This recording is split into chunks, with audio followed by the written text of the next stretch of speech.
All right, you and I are diving into this wild story where our boy hits the Empire's top academy. But they do not even reach the front gates.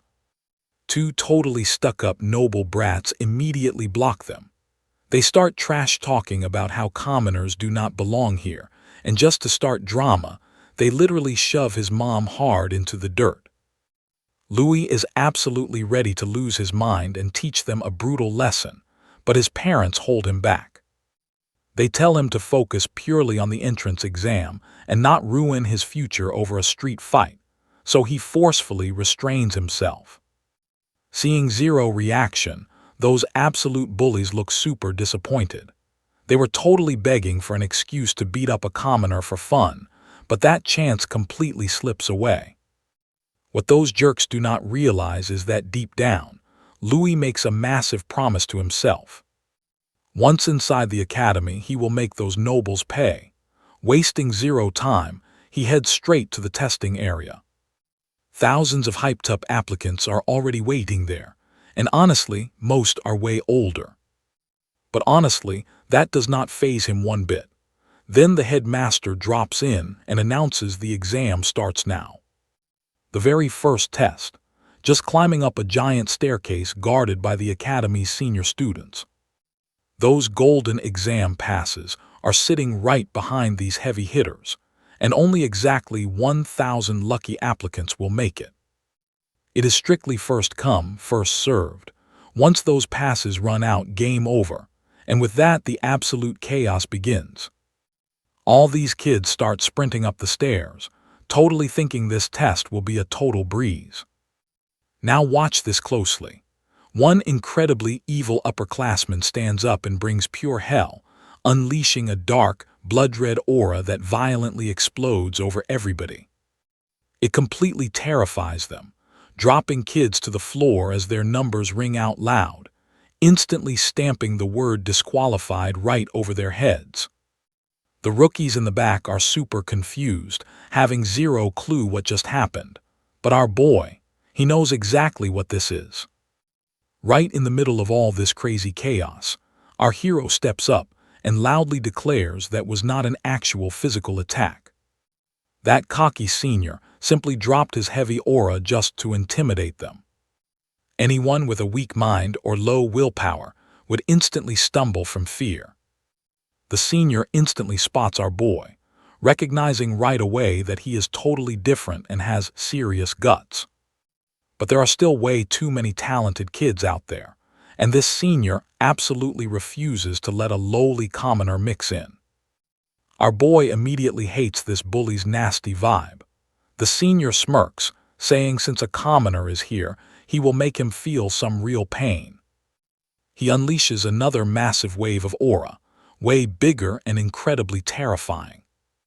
This time, the weak-willed applicants feel literal physical pain and terror, but to Louis, it is nothing. He literally just stands on the stairs smirking back at the senior. For a hardened dude like him, that killing intent means absolutely zero. Our guy sprints right up, completely neutralizing the senior's aura with pure willpower alone. Burning with rage, he wants to show these nobles his own bloodlust, so he rushes in and fakes a brutal punch, leaving the other applicants absolutely horrified. Even the senior is totally tripping out that a basic commoner just completely shattered his aura. But literally 1 inch before smashing his smug face. Louis stops his fist cold and notices the senior is now visibly sweating bullets. I know you are feeling the hype right now. Jaws absolutely hit the floor because this 13-year-old kid shrugged off deadly aura and threw hands without using a single drop of magic. Our hero ignores the shock. He walks past the senior, grabs his exam pass, murmuring he is already too tired of this. That cocky upperclassman definitely does not handle the utter disrespect well. Furious, he instantly snaps and throws another punch right at Louis.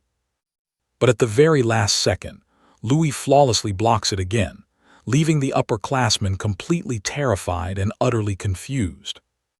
A basic commoner effortlessly blocked his strike without even using a shred of magic. Right at that epic moment, the headmaster steps in, proudly announcing our boy is the very first to pass, reminding everyone that here, all students are treated equal, whether noble or commoner. Everybody is simply human, before being anything else. Hearing this truth, the senior respectfully bows and even Louis nods. The headmaster then walks over to congratulate Louis. Suddenly, he notices our boy's hair color. He mentions it is concerning, but refuses to reveal exactly why. Louis hates hearing this and instantly feels a really sharp spike of alarm. Still, he pulls it together and asks what he means.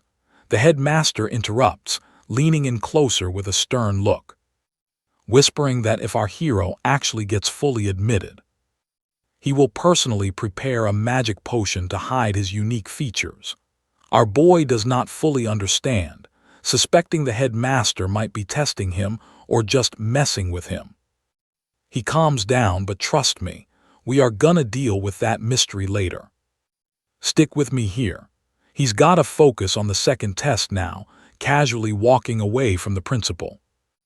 That elite punk he beat earlier is nearby, literally boiling with pure rage. This is the very first time the principal actually stepped into an exam like that, and he did it to protect a total commoner. This noble swears he will get major payback for the humiliation Louis handed him. Soon, all the round one winners get moved to an indoor arena. Out of 20,000 hopefuls, only 1,000 survived. Mostly elite-trained nobles, meaning the regular commoners are pretty much completely wiped out now. Louis is walking at the back when suddenly, someone bumps right into him. It is another snobby bully. He totally sneers, claiming nobody will save our guy next time, and throws in a super trashy elite insult too. But Louis stays completely chill, barely giving the guy a single reaction. The bully's little sidekick chimes in, saying if the principal had not stepped up, our hero would be totally disqualified. This time our boy claps back. He calls him an idiot, saying the Grandmaster Principal has way better judgment than some low-tier trash like them. The bully hates the disrespect and threatens to knock Louis out cold. Our hero just smirks back, which obviously pisses the noble off even more. He throws a punch, but pay attention here, because at the last second, Louis moves. He pulls off a flawless martial arts move that sends an absolute shockwave straight through the bully's body. It is the meridian severing technique, a crazy spiral strike that completely wrecks his energy flow, sending the rich kid flying like a total goofball. The other bullies rush to their wrecked buddy, and this crazy scene instantly grabs everyone's attention. That defeated noble struggles to even stand up. He realizes he can't feel his arm, and the rest of his body is barely responding at all. Pure panic hits his face. He accuses our boy of using poison and threatens to snitch to the authorities right on the spot. Louis calmly calls him a fool, totally brushing it off. Zero poison was used here, just straight-up high-level martial arts skills. Truth is, our guy has been holding back, mostly because he promised his mom he would stay out of trouble. Still, a man has limits. Anyone pushing him will face the same beatdown, or honestly, way worse. Our boy lives by one simple rule. If someone actually dares to throw a punch, they better be ready to get hit back. He raises his fist to strike. But suddenly someone grabs his arm, stopping him cold. It is the golden boy, Lord Kane, arguing that since they are mid-exam, they really need to chill out. If Louis keeps fighting, he gets instantly disqualified. That reality check snaps our hero back. He shakes off Kane's grip, shooting him a super annoyed glare before turning around. Kane then steps up to the screaming bullies, flashing them a cold, warning look, and basically telling them to shut up and back off. The punks completely shut up and back down, though that salty hatred is still glaring. Louis watches him closely.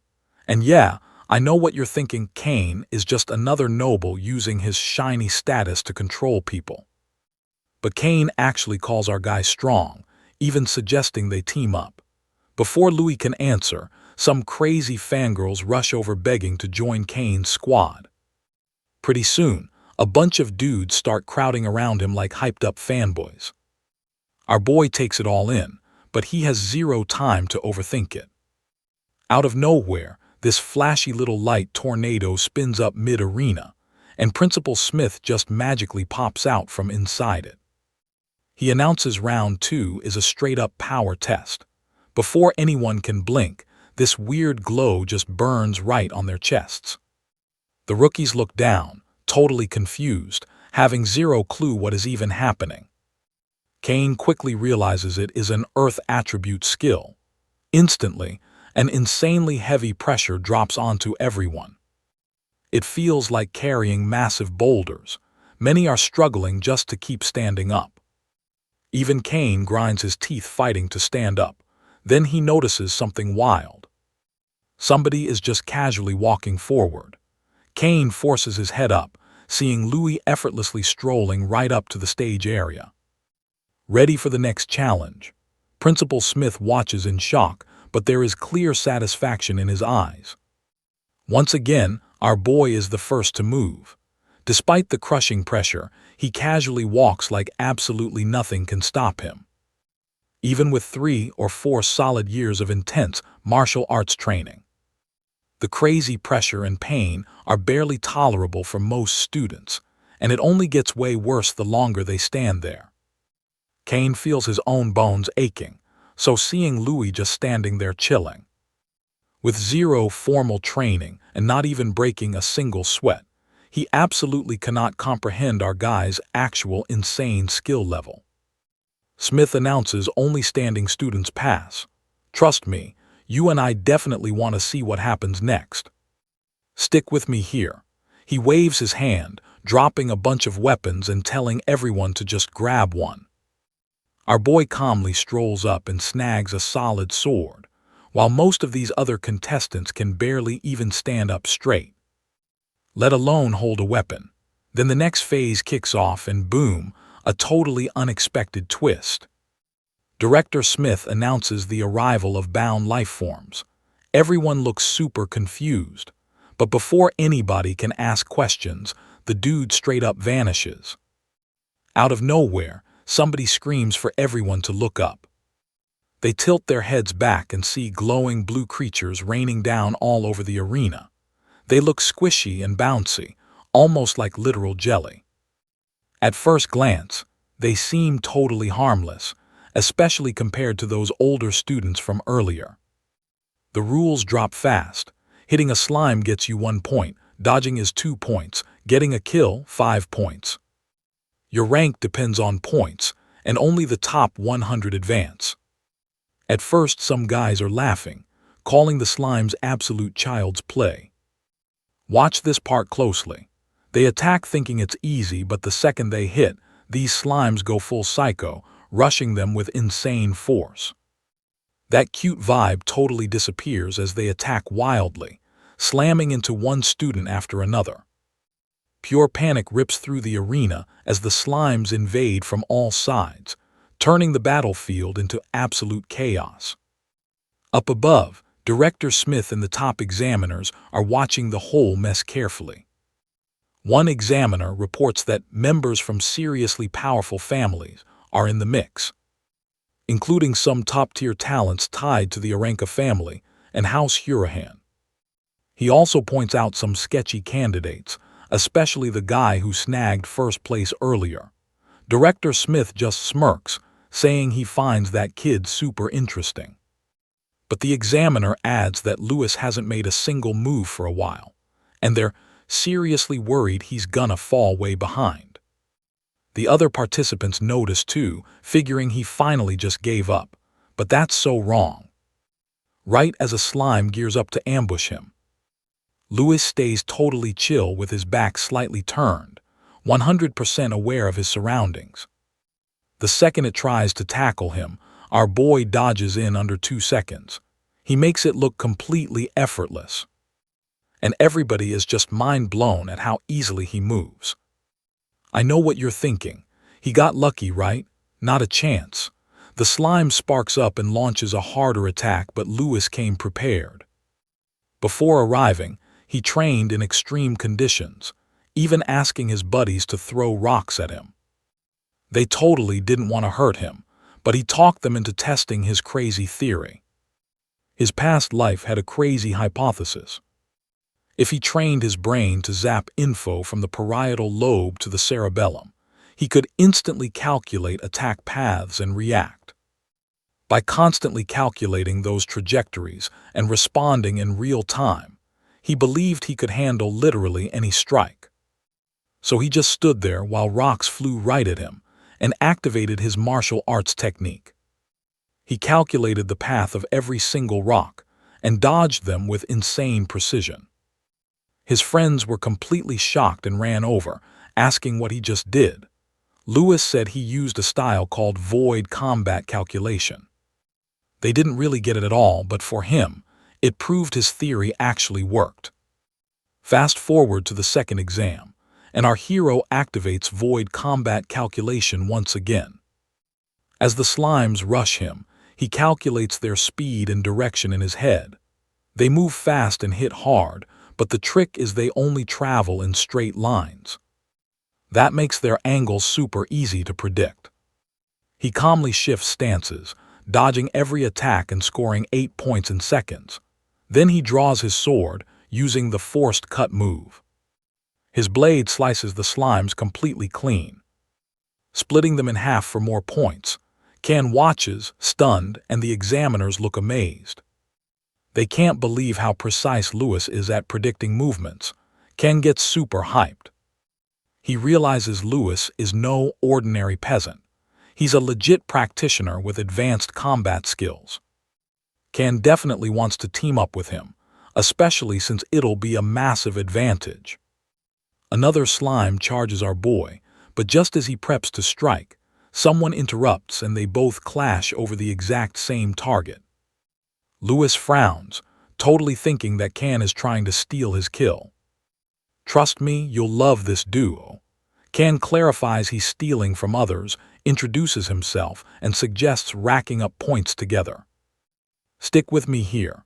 Lewis hesitates because trust is practically zero in this arena. Kine just smirks, suggesting they turn it into a crazy contest for the most points. That definitely catches our hero's attention. He totally agrees, making a bet that the loser has to do whatever the winner says. Gripping his sword tight, he declares it's time to show off what he's really capable of. With their backs turned, those super jealous nobles spot the perfect chance to take out the commoner and score easy points. A guy shoots arrows right at Lewis. He gets ready to counter, but before anyone even processes it, the arrows completely nail him. The crowd's jaws drop, thinking he just got wrecked, but our hero stands perfectly still. Those arrows never pierced him. He literally caught all three barehanded. The bullies are absolutely stunned. Kine immediately asks if he's all right, totally furious that these guys are playing so dirty. The archer feels super insulted being called dishonorable. He activates a magic skill called Double Arrow Edge and fires another crazy shot. Kine dodges and slashes most arrows midair, but one sneaks right past his guard and zooms straight for his face, about to hit. Blood splatters everywhere as Kine watches in pure shock, fully expecting that arrow to run right through him. Now pay attention. He braces for impact, but it never comes. Opening his eyes, he sees Lewis standing right in front of him, gripping the arrow tight with his bare hand just dripping blood. Lewis tells Kine to chill out, explaining that this sneaky attack was actually aimed at our hero from the very start. Up above, an examiner points out the attack was straight-up malicious, asking Director Smith if those cheating bullies should get an instant disqualification. Director Smith calmly tells everyone to just hold on. He says those bullies will basically eliminate themselves soon. Plus, he wants to watch a bit longer before dealing with who caused this mess. He also tells the examiner to prep healing potions, having a major gut feeling that Lewis is about to start breaking some serious bones. Our boy asks Kine if he knows baseball. Obviously, this fantasy world is clueless, but Lewis is totally hyped to give him a live demonstration. Another slime charges directly toward our main guy. Swinging his sword like a legit bat with lightning sparking everywhere, he smashes that slime with crazy force. The slime rockets straight toward the bullies and crashes into them. One guy takes a direct hit, cracks his ribs, and tumbles off the stage. Instant disqualification. Lewis doesn't stop. He charges the other stunned bullies. One guy reacts way too late. Lewis jumps over his head and kicks a slime ball right into his face. The insane impact crushes him, smashing teeth and knocking him out. You saw that too, right? Just one bully left, sweating bullets and completely clueless about the next strike. Pure panic instantly takes complete control of him. Suddenly, our hero appears right behind him, taunting him to turn around. Even now, this toxic bully refuses to apologize. He keeps insulting our guy, barking that seniors are wiser and commoners really need to know their proper place. He totally misses someone stepping right in front of him. Next second he trips and falls off the stage. And yep, Kine tripped him. With that epic fall, the final bully is disqualified. Kine walks over and thanks Lewis. Kine notices Lewis's injured hand from catching that deadly arrow, but it's already completely wrapped up in bandages. They high-five, and our hero openly admits that Kine is actually a genuinely cool guy for a noble. The guys keep running as slimes chase them. Mid-sprint, Kine tells Lewis not to lump him in with those other nobles because he's completely different. He explains the Empire has tons of massive families, and he actually belongs to an elite one called the Aranka family. These big families are insane clans that produced legendary grandmasters and sages, giving them an absolute ton of influence and power. Sometimes their massive authority even rivals the royal family, the top nobles, and those elite arcanist associations. All these wild names and titles are super fascinating to Lewis, keeping them in mind as they keep brawling. But meanwhile, the bullies watch Lewis fighting with intense focus. Seeing his moves fills them with pure, unfiltered jealous rage. Refusing to let some so-called low-born commoner steal their precious points, they launch a massive sneak attack straight toward Lewis and Kine. At the exact same time, Kine's loyal followers totally panic seeing their young master under fire, rushing in hot to protect him. Within literal seconds, absolute chaos breaks out everywhere.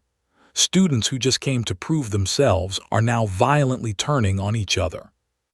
The entire arena instantly devolves into a massive free-for-all, with literally everyone fighting everybody else. Nearby, Faye watches the chaos unfold and finds it super interesting. She calls her friend Miliana to join the fight, and trust me, we're going to want to see this. Louis keeps dodging those slimy monsters using his sick martial arts. You and I gotta watch this. Louis realizes these kids are attacking each other, and scoring too high just invites massive trouble. Right then, he spots Miliana easily smashing her way through the rich kids. Faye fights like a pro, and beside him stands a red-haired dude, Neil Gunn, looking completely unhinged. This wild guy swings a massive hammer, punching people away and screaming that hitting real students is way more fun than boring slimes. He causes pure chaos across the entire arena, taking down multiple opponents in a total frenzy. Up above, Principal Smith and his examiners watch this madness closely. One examiner freaks out, suggesting they stop the fight before too many snobby nobles get disqualified. Principal Smith entirely disagrees. He says watching young talents brawl is just plain entertaining. Another examiner argues that losing too many noble candidates could spark massive drama. Principal Smith brushes off the panic. He doesn't care about public opinion and just wants to see the finale. Without warning, he steps into the arena and immediately ends the second exam. He announces that scores and rankings for all passing candidates will be revealed later. He cancels the earth magic effect, and basic healing potions get handed out to everybody.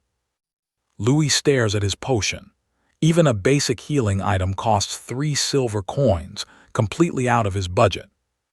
Kane notices his face and asks what's wrong. Then he jokes around, saying he won't bother Louis even if he wins big. Soon after, Principal Smith finally drops the official rankings. Now pay attention. The rich nobles look totally thrilled realizing Louis isn't on the leaderboard. But the crazy truth, the top 5 absolutely shattered all previous academy records, so Smith announces them separately. 5th goes to Miliana Royce, 4th is Kane Aranka, and 3rd belongs to Furahan, scoring 887 points. Louis snags 2nd place, leaving Kane completely shook, not just because Louis outscored him, but because an absolute nobody commoner had never fought with such insane skill before. Kane takes the total L gracefully, admitting he lost their bet, and asks Louis what his punishment is. Louis casually says he will drop the details after the entire exam finishes. Then Smith announces 1st place with a wild record of 888 points. It goes to that same red-haired maniac who was completely raging earlier. Neil is still smiling, exactly like he did mid-brawl.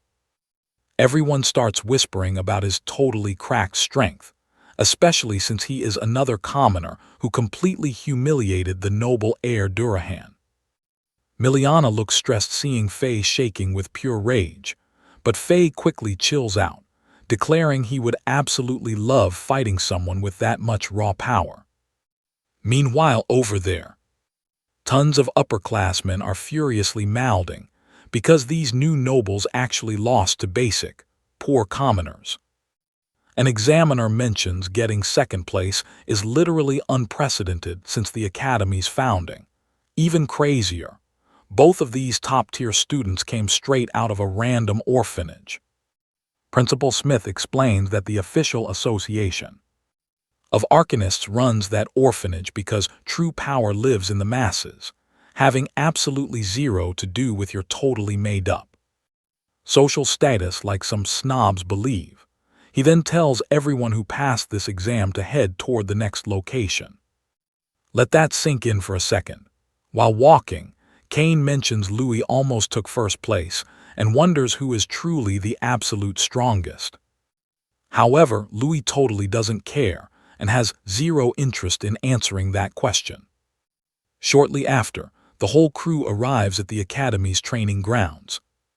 Smith announces the final exam is a hardcore survival test, a full battle royale for emblems, and starts handing them out to everyone. The ultimate goal is grabbing as many emblems as possible, and literally any crazy method is allowed. Anyone who loses their emblem gets instantly disqualified, and only the top 10 scorers from the final countdown will be admitted into the Academy. Kane looks at his new buddy, saying they will operate separately for now, and drops a major warning. High rankers from earlier are prime targets now, so he better be incredibly careful. Louis completely promises he'll survive no matter what. He totally knows they announced those 2nd exam rankings just to trigger this exact chaotic bloodbath. Hearing all this, Principal Smith just smirks like a boss, telling everyone to flex their skills because only the absolute best will survive this. As the exam kicks off, Louis wanders through the dark forest, thinking that admission is just one step away, meaning he has to win at all costs. And that's where we leave it. Suddenly, a totally salty, generic noble kid blocks his path, straight up attacking him for humiliating all the rich snobs earlier. Trust me, you're gonna want to see what happens next. As Louis turns right around, he spots 2 other goons rushing him. No one is stepping up to protect him, but joke is on them. Lewis does not need any protection. Stick with me, these goons are the ones needing protection from him.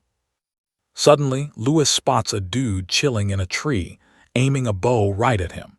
He realizes the reputation staff completely leaked his location, since everyone and their mom showed up. The thugs attack Lewis one by one, but he dodges every single strike with absolute pure skill. Out of nowhere, he feels a heavy attack coming. He deflects it with his sword, totally confused because he literally has no clue what that was. Right then, the thug lunges at him, straight up threatening to end his life. But Lewis is not backing down today. He brawls with all the goons, and boom, another heavy magic attack comes his way. He dodges it again, but now he is getting super annoyed. One of these guys, basically spamming magic arrows, literally mocks Lewis for having zero magic skills at all. But next second, he is raging because Lewis keeps dodging. Honestly, Lewis is slightly sweating because he cannot predict the magic trajectories. So, he has to heavily rely on his pure martial arts to survive this. He drops a move called Sen no Sen. It hits before the enemy even moves, literally using their own momentum against them. Now watch this closely. The enemy orders everyone to attack at once, rushing our boy, but this time, he is completely ready for them. He weaves right through them, dodging one by one. Using his sword, he redirects their hits, making them totally smash into each other instead of him. Even when a dude spams magic arrows, Lewis dodges at the very last microsecond, making another bully eat the hit instead. He tosses the injured bully like absolute trash, then uses a spear to smack the tree sniper. One by one, he drops everybody, collects their emblems, and just laughs. Even so, one fighter hypes his squad to attack again. But this time, Kan grabs his bow and completely knocks him straight to the dirt. Kan chills in the tree, casually watching our hero, totally noticing his lack of magic. The fighters are completely shook because Kan should not even be there, but he flexes that he crushed their backup and forced out their whole attack plan. The goon keeps screaming, so Kan just bonks him on the head with his bow until he finally shuts up. Kan hops out the tree, and Lewis mentions he is safe. Kan claims they are just low-tier nobles with rookie magic, making it a total cakewalk for him. He tosses our hero the final emblem he just scooped up. But then he steps closer, warning that if this keeps up, it will be super annoying for Lewis, so he offers help. Our hero totally declines, saying he will handle his own mess himself. You and I both know someone is always watching. Faye claps, honoring Lewis and his total integrity, but she is definitely not here to chat. She cuts straight to the chase and demands a fight. Kan quickly warns Lewis that she is literally the granddaughter of the Durahan family grandmaster. Talk about heavy hitters. Our hero turns to Kan, asking if he has ever thrown hands with her. Kan hesitates, completely denying any friendship, but admits they actually fought before. He quickly adds that he let his guard down a bit during their match. Lewis instantly roasts him, hinting that he definitely lost, making Kan scramble to defend himself. Before they can keep bantering, Faye totally interrupts, telling them to drop the little bromance and stop flirting on the battlefield. She throws down the challenge to our hero again. Kan warns Lewis that she already uses magic, and her skill level is easily sitting at the solid apprentice stage, which is ridiculously high for her age. He tells our hero to just ignore her completely and focus on grabbing those emblems instead. Faye starts mocking them, clearly super annoyed, loudly accusing both guys of planning to chicken out. She claims Kan is poisoning his confidence because he knows Lewis cannot win. She even calls Lewis a straight-up coward, which seriously triggers him. Kan gets mad too, but Lewis steps right up, pride totally stung. He says he always wanted to see a grand family fight, so challenge accepted. Faye smirks with pure confidence and says she loves the enthusiasm. To be fair, she promises zero magic against him. But next second, without hesitation, she charges in and unleashes her ultimate secret technique. Spear strike, aiming directly for his chest. Our hero barely flinches. The spear completely nails him, or so it seems. Faye smiles, not because she hit him, but because at the absolute last microsecond, he shifts his body and catches the spear with his pure bicep. Faye yanks her weapon back, spinning it in a sick 360-degree motion, forcing him to let go, then instantly launches another brutal spear strike. Once again, Lewis narrowly dodges. The examiners watch closely, and trust me, you are gonna want to see what happens next. All right, stick with me. You and I are about to witness the legendary Durahan family spear techniques. They point out Faye's crazy speed and power. They are literally calling her a pure genius. But the judges notice Lewis holding his own. They start betting on his survival time, with one dude guessing he'll drop fast. Then they turn to the principal, asking for his winning pick. The principal honestly admits he likes the new kid, but says he can't beat Faye since fighting is a pure clash of willpower. Right now, our hero just totally lacks that raw combat experience. Meanwhile, back in the dust bowl of an arena, Faye charges right at our boy. He immediately goes on defense, dodging every single strike.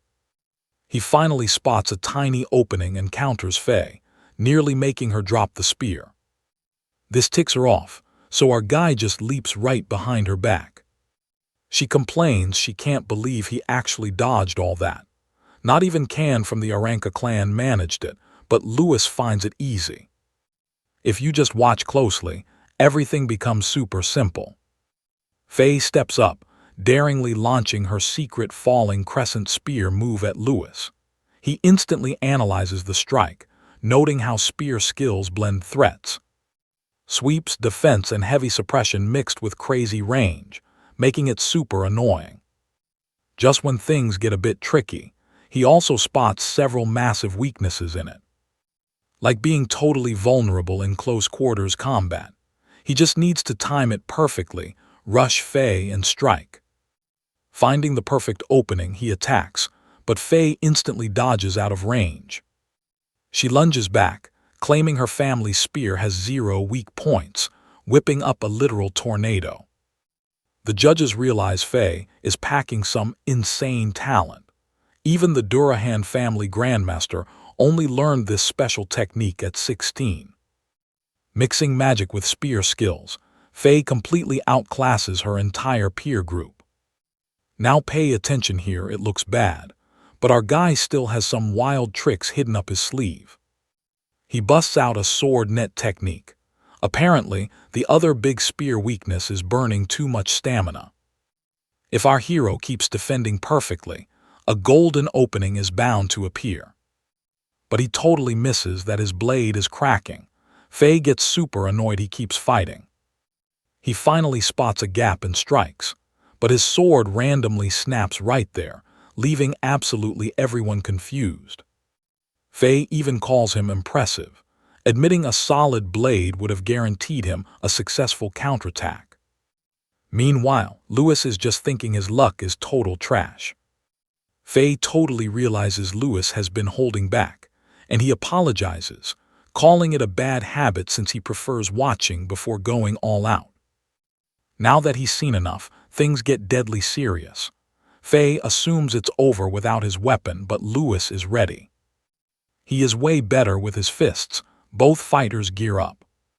Faye launches a spinning charge at our boy. Kine yells that taking this head-on will definitely mess Lewis up badly.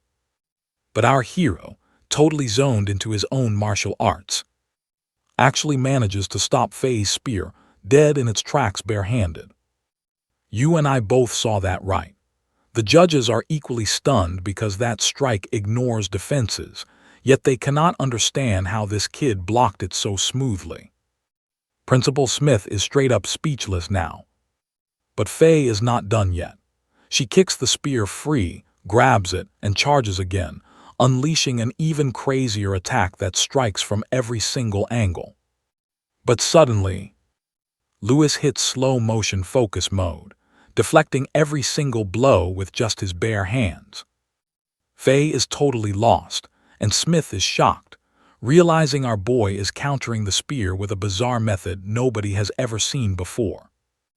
The Durahan family's spinning spear is legendary in this world, so stopping it like this proves the kid is built completely different. And finally, our hero counters, forcing Faye backward. She gets furious, demanding answers about his weird technique. Our boy casually explains it is just basic martial arts. Adding a twist right at contact totally cancels out the spear's heavy rotational force. This explanation goes completely over her head. She understands absolutely nothing. With that, he steps up, saying he'll just show her how it works directly. He darts everywhere while Faye tries hitting him, and trust me, you'll want the next part. Stick with me here. Watching from afar, Can thinks it is a total illusion because Lewis is moving like a literal butterfly. Faye feels like he is standing right in front of her face, but every single time she attacks, he is already long gone. He looks like he is flying. Meanwhile, our guy is hyped to show off his signature style. The crazy footwork technique he is using right now is called butterfly step. It is an epic boxing move, inspired by a legend with super fast light movements and a wild rhythm that totally counters Faye. Our boy spots an opening and goes in hard. He lands a massive punch, sending her flying backward. Can just watches, completely mind blown by the whole thing. Even Principal Smith is totally shocked that Lewis can actually deal this much heavy damage to Faye. The proctors realize that even without magic, almost nobody can take down Faye using pure combat skills alone. They think this kid might actually be a hand-to-hand combat genius, but Faye is absolutely raging, and she is not done yet. She gets up, flexing her proud family name and unbreakable fighting spirit, claiming she refuses to lose this easily. Then she tosses her spear right to the side. This totally confuses Lewis, because now they are about to throw down in close quarters combat. Faye charges straight at him, and our guy busts out some sick Wing Chun and Pak Sao martial arts to block her heavy-hitting smash punch. Still, his block is not completely perfect, and Faye manages to injure his hand. Instead of getting mad, he just smirks and shakes off the pain. Faye yells that her family does not do weakness at all. Now watch closely. She unleashes a level 3 smasher punch, but this time our boy is completely ready. He switches up to boxing, and they trade some absolutely brutal hits. Lewis is hyped, and something dark inside him starts waking up. He is not just fighting to be violent, but because he loves flexing his insane strength to the max. His vibe gets super intense, standing right in front of Faye, letting out a dangerous aura that actually makes her freeze in panic. She tries to block his wild attack barehanded, but it is just not enough. Lewis hits her so hard she goes flying straight into a tree. Principal Smith is really not liking the dark look of this move. The other students watching the fight are completely mind blown that a commoner has this much power. Suddenly, one guy starts feeling sick and shaking, violently, realizing this awful feeling is coming from the crazy heavy aura our boy is putting out. These are the exact same bullies who plotted against him earlier, and they are fuming because nobody expected a commoner to be this overpowered. The other kid, who was just puking a second ago, feels sick knowing they have to take our hero out right now. If the crazy legend is true. You guys see this, right? They cannot let him live. From far away, Lewis looks like an absolute maniac rushing a totally exhausted Faye.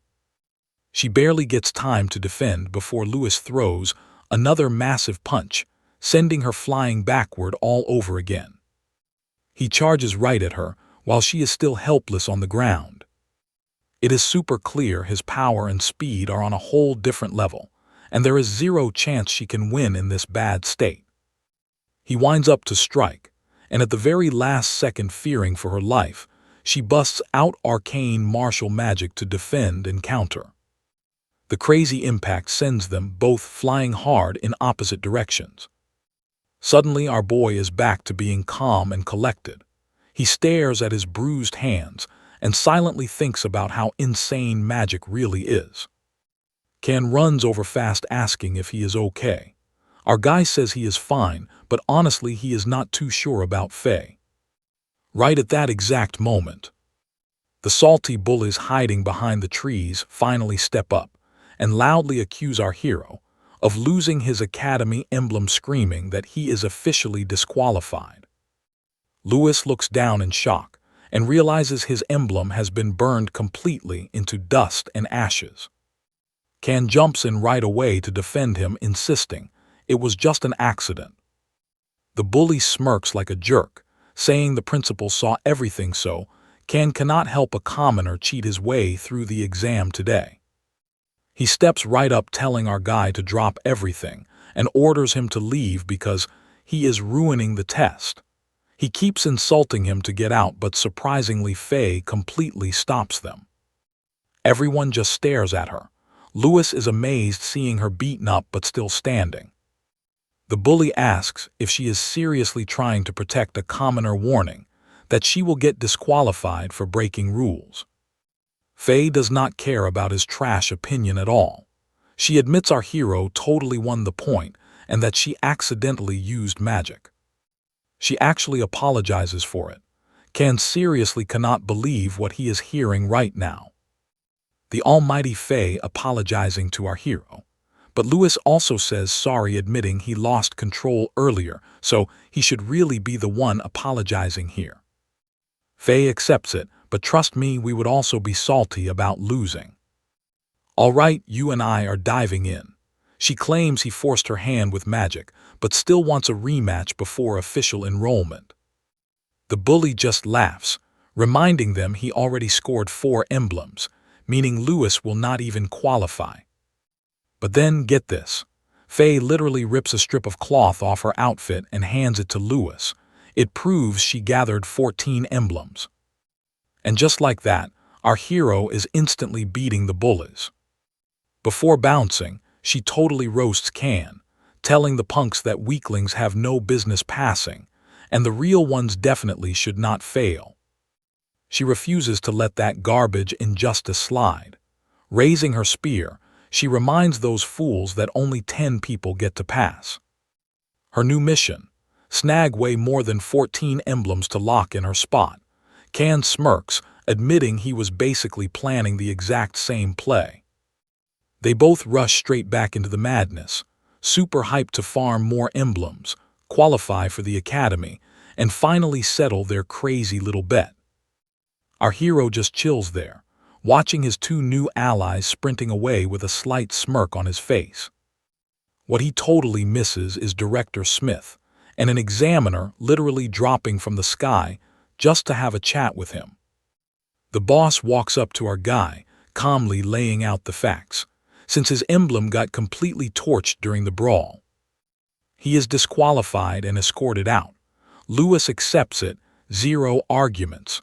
Meanwhile, the bully is clenching his fists, muttering that this beef is definitely not over. He turns to his buddy, straight up saying he never wants to look at Lewis's face ever again in his life. But his friend points out a catch: if Faye and the squad crush enough opponents out there, Lewis might actually still find a loophole to pass. But the bully, he is way too blinded by pure rage to think logically right now. Now here is where it gets twisted. He imagines if a student randomly died, it would look like a total accident, especially a nobody commoner. Literally no one would even care. His buddy quietly backs up that twisted idea, still shaking from that terrifying aura our hero was giving off earlier. He is dead set on the fact that our boy is not normal at all. Like, there is something seriously dark hiding inside him. Later, our hero simply hands over the collected emblems to the examiner, thinking his martial arts are super strong, but honestly not quite top tier when going up against actual magic. Let's pause a second. Staring at the huge academy, he wanted to fuse martial arts and magic.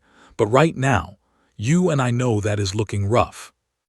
Late that night, he heads out, super stressed about his clothes being all ripped up and completely dirty, and stressing over how much his mom is going to freak out about it. He is literally debating whether he should tell her the truth or just lie, totally clueless about the sketchy hooded dude walking right past him in the dark. The very next second, while Lewis is totally zoning out, the masked ninja strikes, stabbing him right in the back.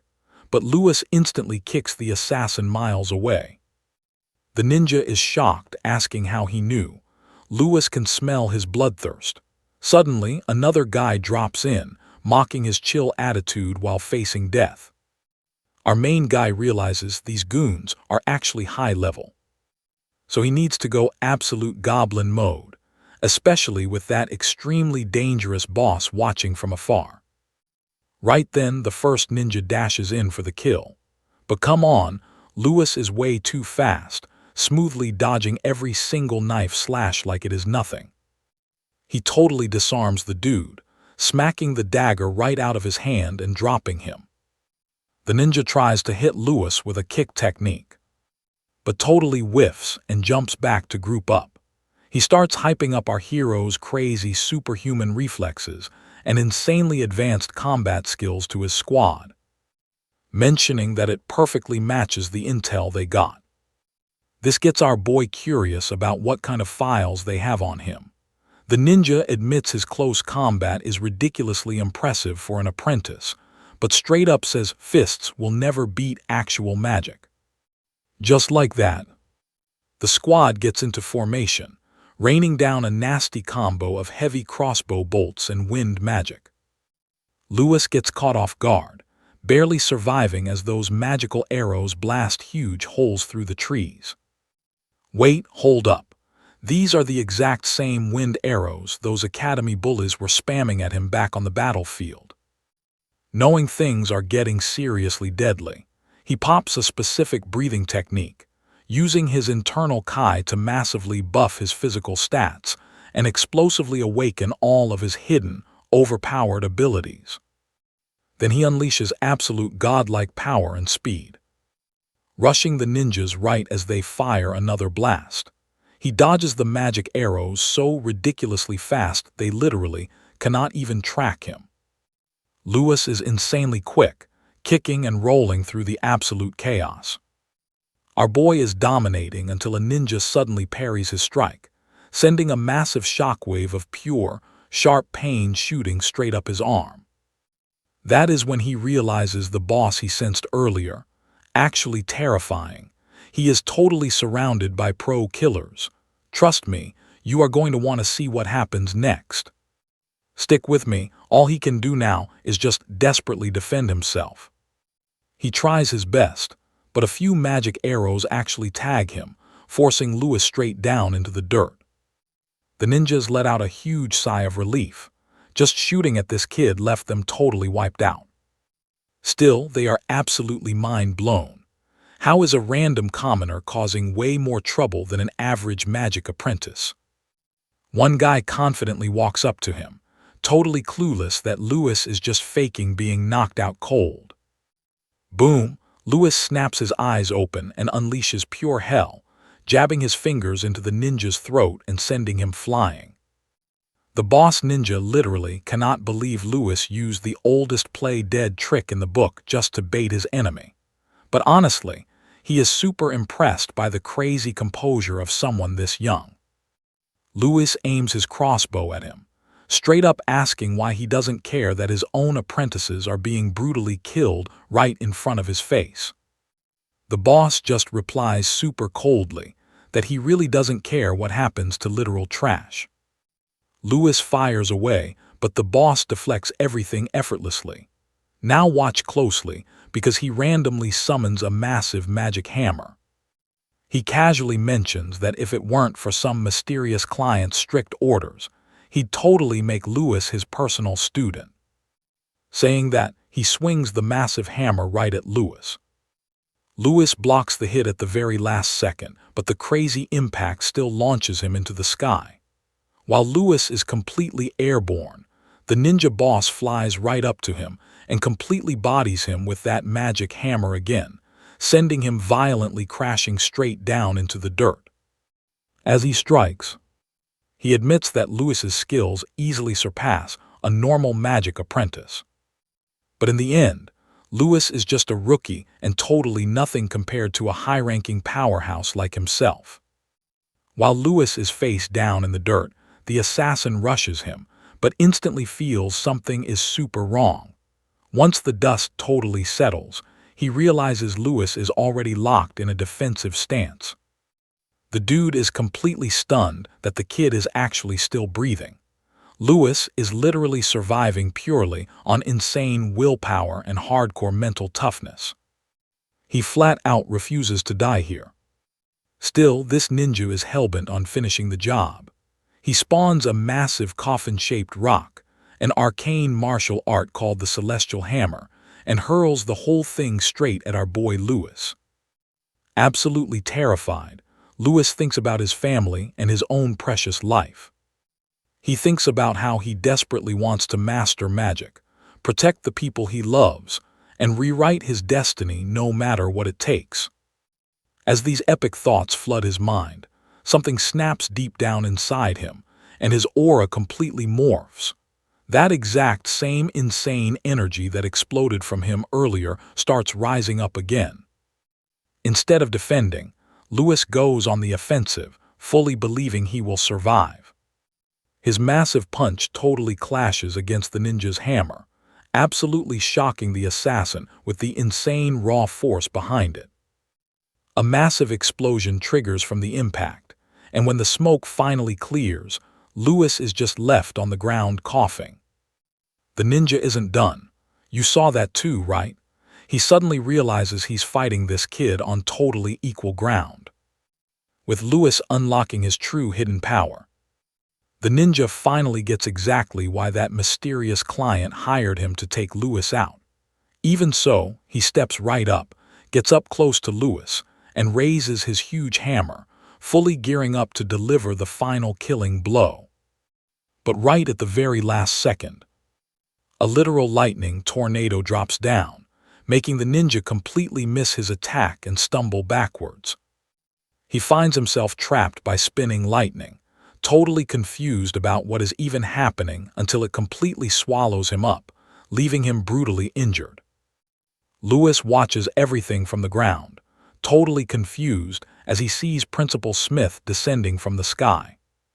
He's on guard but mostly just shocked. Principal Smith, on the flip side, is absolutely thrilled to see Lewis, super happy that he somehow managed to control his crazy outburst. He tosses Lewis a top-tier magic potion to get his stamina back, and Lewis chugs it like an absolute boss. Finally, after a solid minute, the wild tornadoes stop torturing the assassin ninja, and the dude just totally collapses face first into the ground.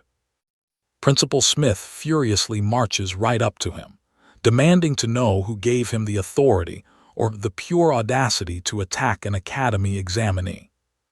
The beatdown ninja surprisingly actually shows some solid respect to Principal Smith, straight up admitting that not even a grandmaster could ever control a total monster like Lewis. Because this crazy ambush is literally just a small taste of the dark fate waiting for Lewis in the future. Out of nowhere, the ninja literally explodes right in front of them.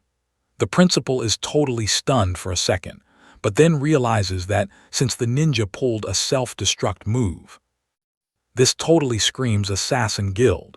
Trust me, you and I both know somebody definitely dropped a huge bounty on Lewis.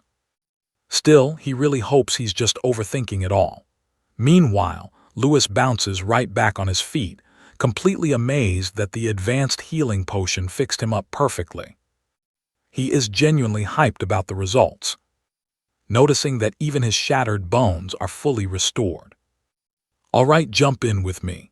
Our boy asks the headmaster why he always saves his neck, but the old man says they will chat at home. Suddenly, Lewis remembers something super important and immediately goes into total panic mode. It turns out he completely missed curfew, and his mom must be absolutely freaking out by now. He literally sprints back to his house, way faster than he ever fought any villains. Meanwhile, Headmaster Smith casually summons this magical, snake-like entity named Skyly. He orders it to clean up the entire mess and silently follows right behind Lewis. Cut to Manhwa City, way up north in the Kandria Empire, right outside the orphanage. Two sketchy gang members are totally harassing Tyla, demanding to know how much tax money she is actually pocketing for herself. They are planning to scam her, openly mocking her face, while she desperately insists everything she does is for the kids. But these thugs are ruthless and clearly up to absolutely no good. Right as one guy tries grabbing Tyla, somebody kicks him so hard he spits out straight blood and teeth. Turns out, Lewis finally made it to save his mom. Tyla is super hyped to see him, but then spots his ripped clothes and is completely horrified. Before Lewis can even finish asking if she is okay, she rushes over, frantically demanding to know why his outfit is shredded, why he is bleeding, and why his face is all bandaged up. Super embarrassed, Lewis tries playing it cool, claiming he just snagged a tree during the exam, but she is not buying it. Meanwhile, that knocked-out gangster actually manages to stand back up. He turns on Lewis, accusing him of always breaking rules and threatening to call backup to jump him. But right on cue, Headmaster Smith swoops in to help Lewis. Explaining everything is a huge misunderstanding and introducing himself. Seeing the headmaster, the gangsters absolutely freeze, realizing this guy is a legit grandmaster. He politely tells the thugs to send his regards to the Earth Lord, and they instantly catch that heavy, unspoken threat, basically booking it out of there. Headmaster Smith then turns to Tyla, mentioning he really needs to talk about something involving Lewis. Tyla brings them both inside, and the headmaster immediately notices the weird gadget those nobles were just talking about.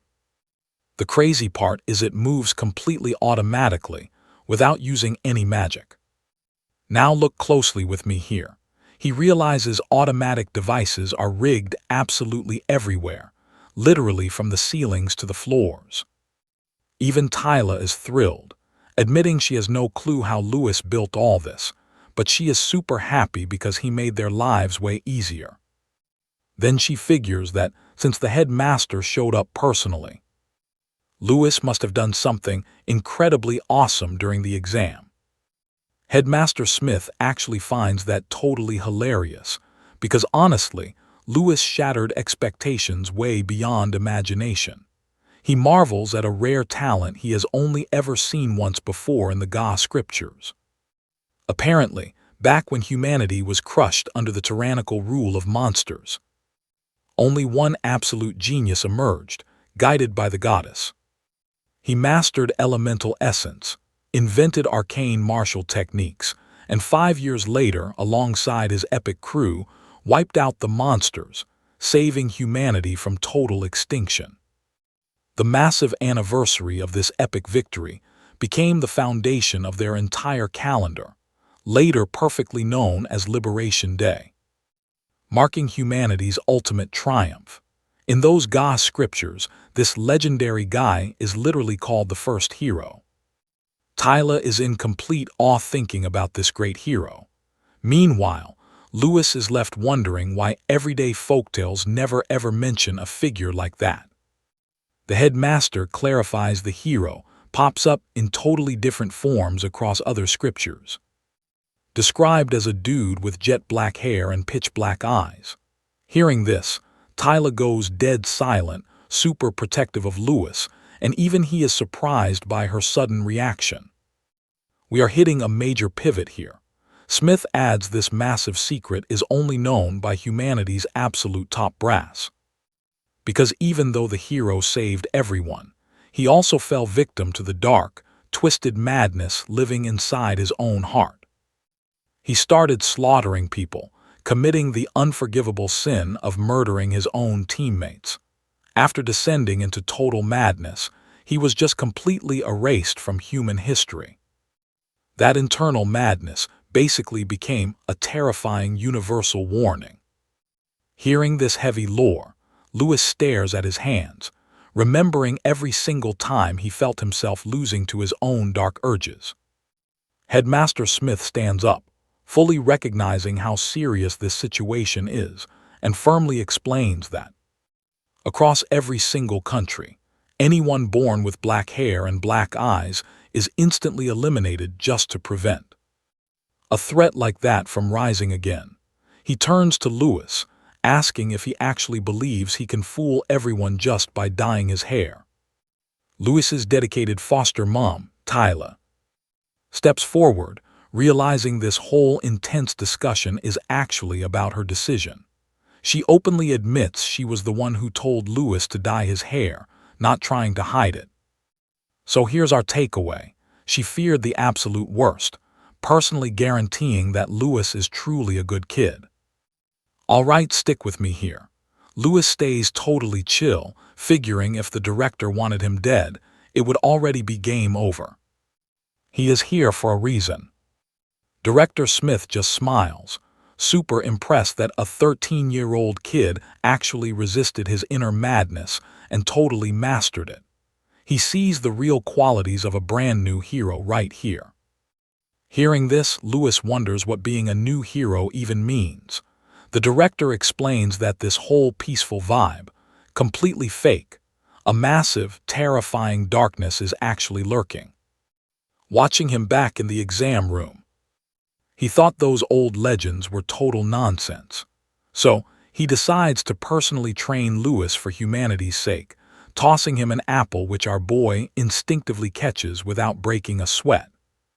Director Smith adds that thanks to the crazy efforts of Faye and Kane, most of the candidates totally bombed the final test, which means Lewis actually passed. He personally welcomes him to the elite academy and straight up offers to be his mentor. Lewis is absolutely stunned that a top-tier grandmaster actually trusts him. He nervously asks if he is gonna end up going insane like that legendary hero. But before he can even finish, watch closely here. The director snatches the apple right back, giving a dead serious threat. If Lewis ever goes rogue, he will personally put him in the ground. The next day, Lewis is out there, helping his adopted brother build a wooden fence.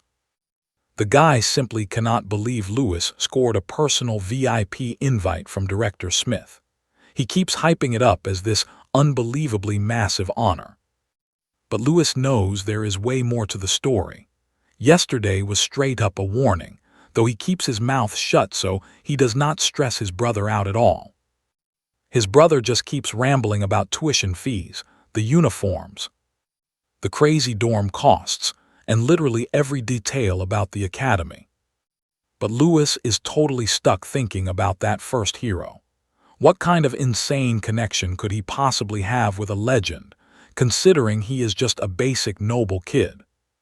He easily remembers how the director caught him, busted his hair dye trick in seconds, and dropped that massive threat. Lewis really wonders how much he can actually trust the guy.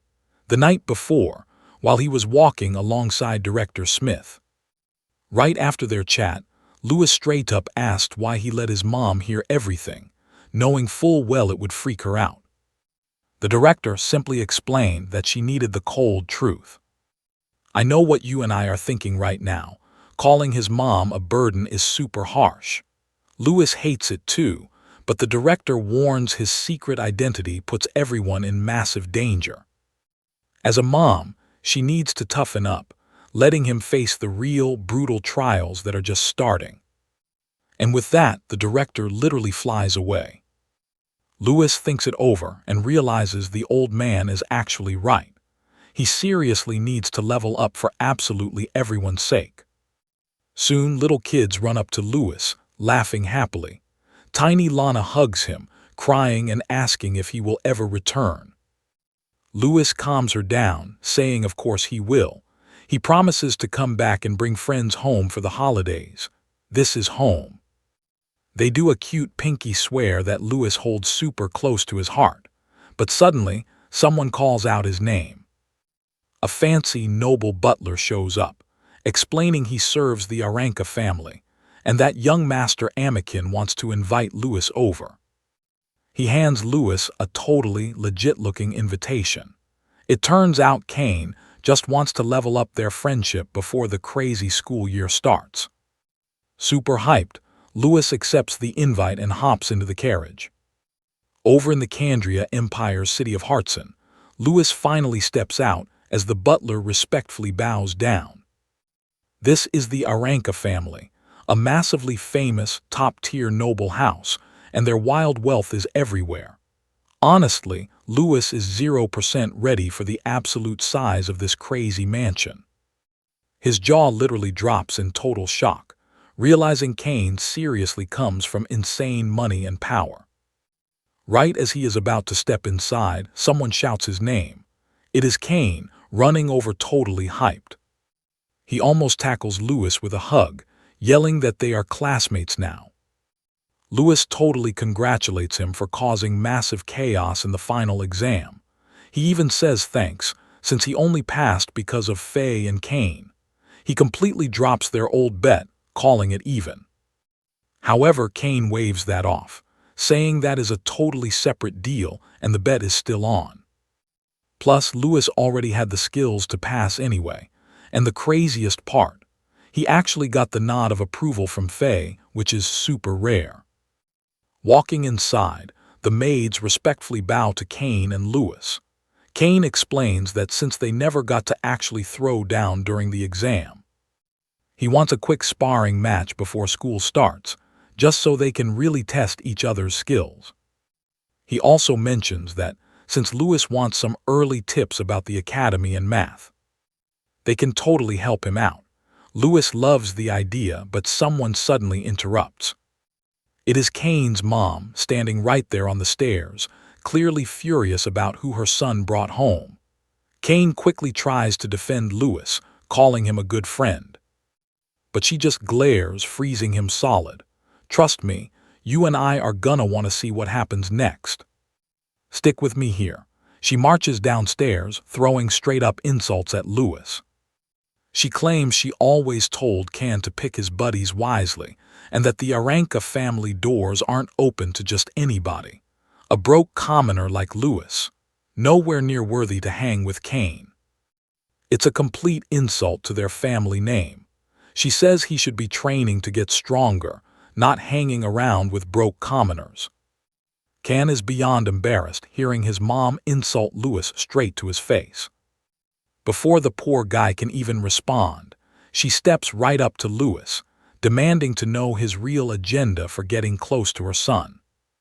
She straight up asks if he wants cash or clout, then whips out her ring, bragging it is worth a literal ton of gold coins, enough to keep him living large forever. She disrespectfully chucks it right at his feet, ordering him to pick it up and scram back to whatever hole he came from.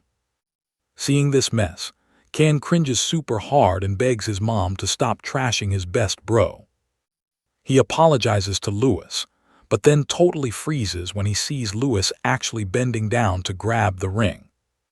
But Louis coolly says he only befriended Kane because he respected his skills, and if his own mother thinks Can's talent is worth so little, she should be ashamed for looking down on her own kid.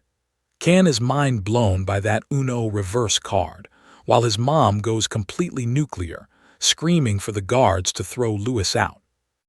The servants rush in fast to grab Louis, but Can tries to stop them, arguing that Louis is way more talented than he is. He reminds his mom that Louis shattered all the past exam records and even beat Faye, but she is straight up not having it. In her mind, a random commoner outperforming the kids of elite families is not just unheard of, it is straight up impossible. She completely mocks Can, asking if he seriously expects those goofy lies to actually fool her.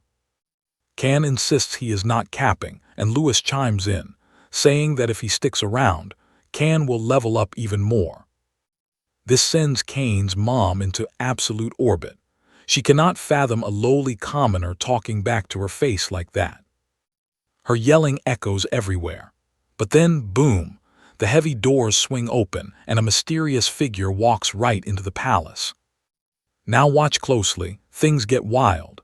He walks directly up to Louis, asking if he really claimed Can would get stronger.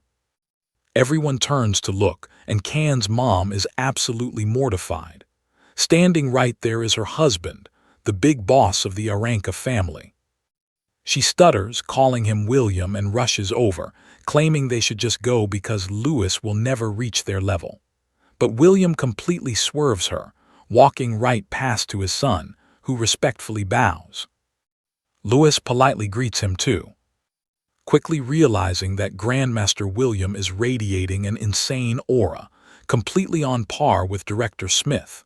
But honestly, Can's dad does not care about Louis's polite words at all. He turns to his kid and asks if Louis is actually speaking facts. Can doesn't hesitate, confirming that Louis's skills easily wipe the floor with his own. So William decides to test Louis on the spot, demanding proof. He unleashes this gigantic, bloodthirsty aura that is so suffocating, Louis literally forgets how to breathe.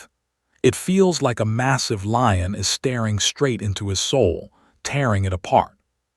He feels like William is trying to kill him, but suddenly, an absolute miracle happens. Louis feels his entire body being ripped to shreds, but thankfully, he manages to push back against William's crushing willpower using his own fiery aura. This hidden strength shocks the whole room.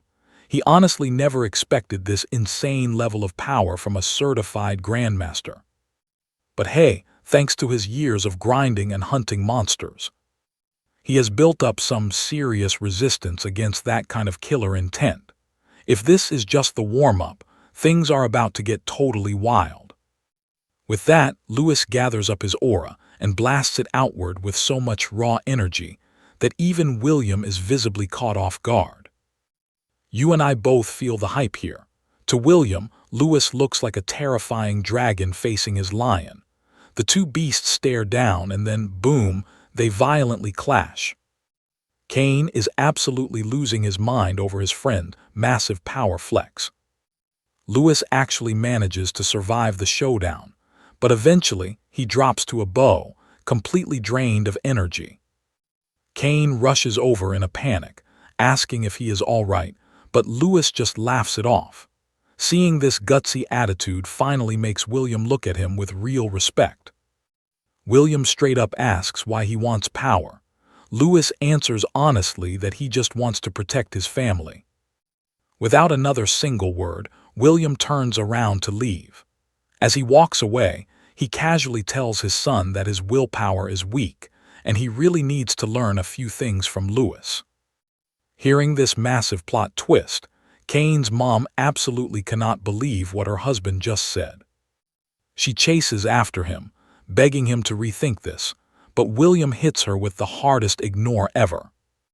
Seeing how terrified his mom is of his dad, Kane actually feels a tiny bit bad for her, but quickly shakes off the thought.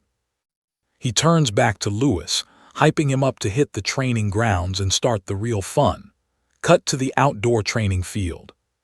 Kane apologizes big time for his mom's toxic behavior and his dad's wild test, but Louis totally brushes it off. He says the dad was just being extreme, so Kane shouldn't worry. Trust me, you and I are gonna love watching these two team up next. Alright, stick with me. You and I are about to see how rough the reality of being a high-ranking Big Shots kid actually is. His dad is all about pure merit, meaning Kane has to get insanely strong just to be acknowledged. And honestly, right now, Louis feels way more like the true Aranka family heir than Kane himself does. Louis tries backing William up, saying he probably tested his skills for Kane's sake. Like, maybe this is just his super twisted version of tough love. But Kane just is not buying it. Staring up at the sky, he thinks about how completely messed up the bond between him and his dad actually is. Reflecting on his whole life, he realizes he has basically never left this massive estate. Since he was a little kid, it has literally just been train, eat, sleep, repeat. His brutal training started out fighting against tiny monsters, even back when he was way smaller than those things. His dad wanted him to become a great sage like his grandpa, without even explaining the actual reason why. So he just kept swinging that sword endlessly, desperately hoping his father would finally show some approval. But honestly, this place always felt like a literal prison. While other kids were happily playing outside, he was forced to swing swords and fight brutal battles he didn't even understand. Sometimes he felt like he even needed the guards' permission just to breathe. Everyone praised the young master, but here is the thing you and I gotta realize, to him, those words felt exactly like heavy chains choking his neck. And the tighter those crazy chains got, the more he wanted to snap them completely. He just wanted to fly free across the whole continent. But sadly, that epic dream probably belongs in another lifetime. Because in this life, he feels way too weak to face his old man, let alone challenge him. So for now, his only play is following his dad's expectations. He keeps grinding and swinging his sword, believing leveling up is the absolute only way to eventually shatter those chains for good. Plus, his dad actually graduated from the exact same academy he is about to attend. Cain wants to enroll there, get insanely strong, and finally earn the ultimate freedom to live his own life. Finishing his speech, he draws his sword and points it right at Lewis. He says he is counting on him to help him become the absolute best, and Lewis instantly accepts the challenge. Meanwhile, William is watching them spar from way off in the distance.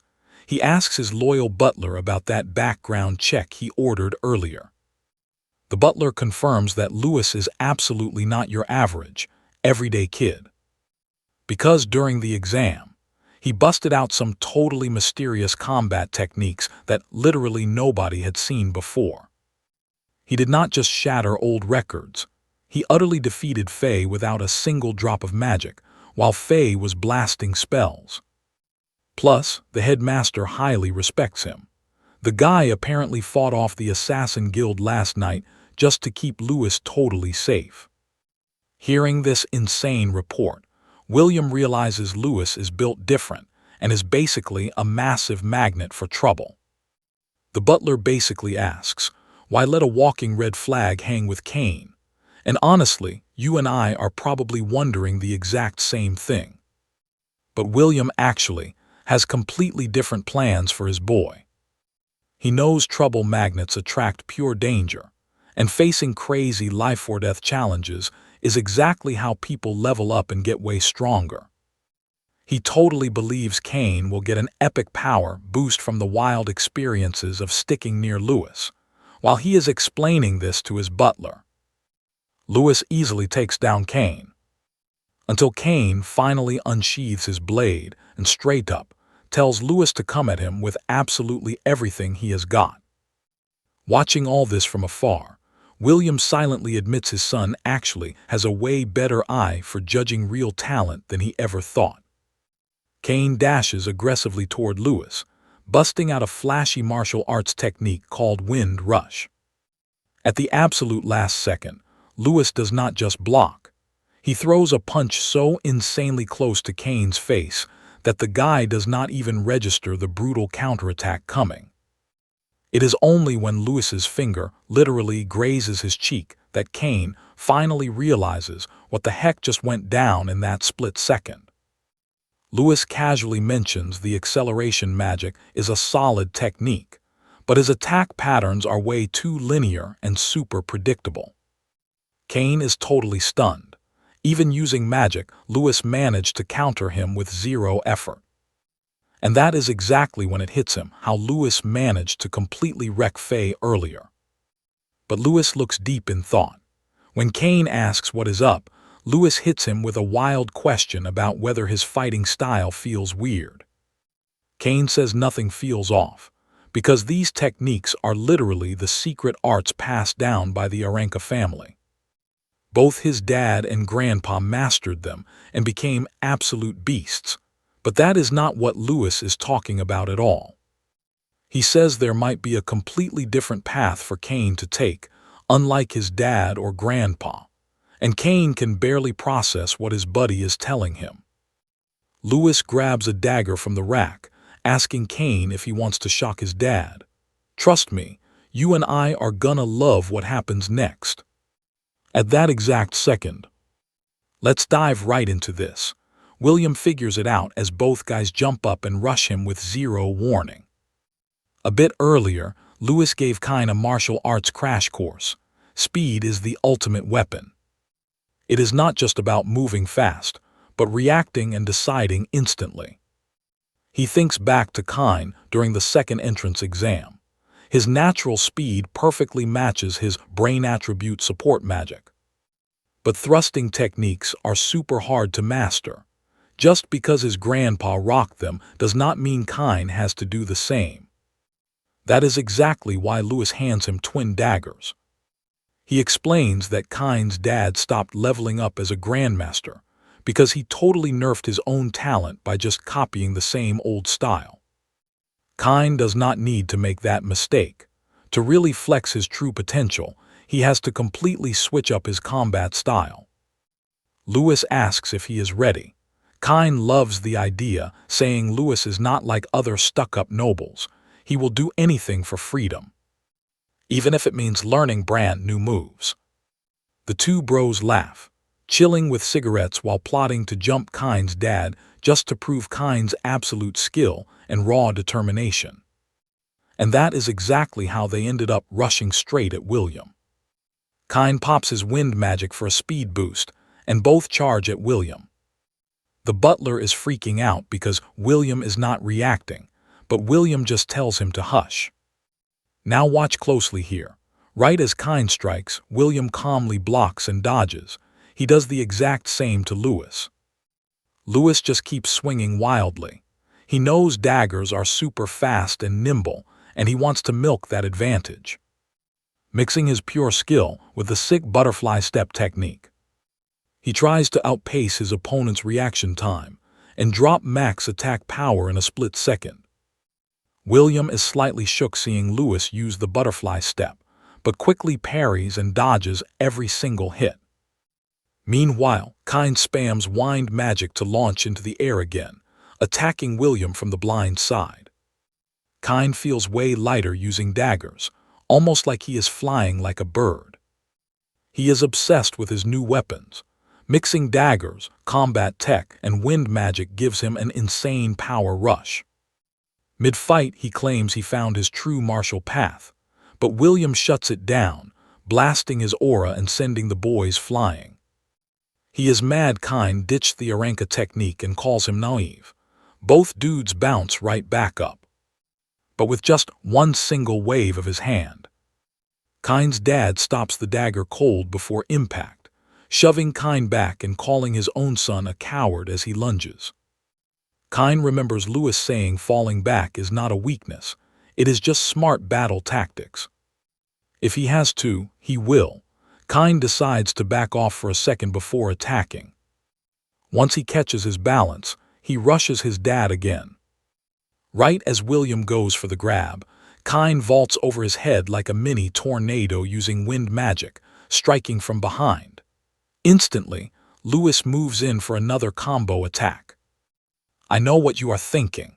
Kane remembers Lewis teaching him a really weird technique earlier. But it is super handy. He learned it from baseball. It is called change-up, tricking your opponent using crazy speed changes and sudden shifts. Using this trick, even totally basic moves become totally lethal if done right. If the enemy's reaction lags for even a fraction of a second, they get wrecked by maximizing dagger force with pure speed. That is exactly what they are doing. But William is ready again. He blocks Kane's strike, thinking it is a cheap shot with zero real meaning behind it. But at the very last microsecond, Kane uses his speed to juke him, stopping his weapon mere inches from William. William is absolutely stunned by what his son just pulled. Meanwhile, Lewis feels super proud of his bro and preps his own attack, but William suddenly declares playtime is officially over for today. He turns to a sweating Kine and walks off, telling him not to trash the Aranka family name. Kine figures this is a massive win, since his dad did not ban him from using daggers. As William leaves, the butler trailing him, he thinks about the boy's crazy close-range dagger combos and hit-and-run tactics. The potential of a fighting style like that is actually fascinating. So what do you and I take from this? Even a grandmaster can learn from kids, and deep down, he is incredibly proud of his son. Meanwhile, back to reality. All right, stick with me here. Lewis is stoked about training with a legendary master, though he is bummed it ended so fast. Kane, though, he is absolutely over the moon. His dad finally acknowledged him, and it is literally the best feeling ever. To celebrate, he drags Lewis straight into the massive Aranka family library. Lewis is totally mind-blown by the insane amount of books. Turning around, he sees Kane holding a box.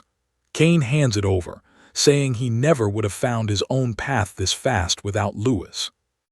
Looking inside, Lewis spots solid gold and some crazy valuable items. There are also rare magic books commoners literally never get to see. Studying these is a huge cheat code. Lewis grabs one and checks the cover. They are official Academy curriculum books, completely sorted out by grade year. They pack basic magic theory, minor element studies, and super helpful sections for both spellcasting and martial arts. Kane explains that every single freshman has to take the magical awakening ritual. Lewis is totally clueless. Kane tells him it is a special ceremony where people physically connect with the elements using the holy statue of Gaia. Kane did his at the main church temple, and even top-tier noble families have to cough up 10 gold coins just to take it. Lewis is shocked by that insane price tag. 10 gold coins could literally fund his entire orphanage for years. He quickly panics, asking if the academy makes you pay too.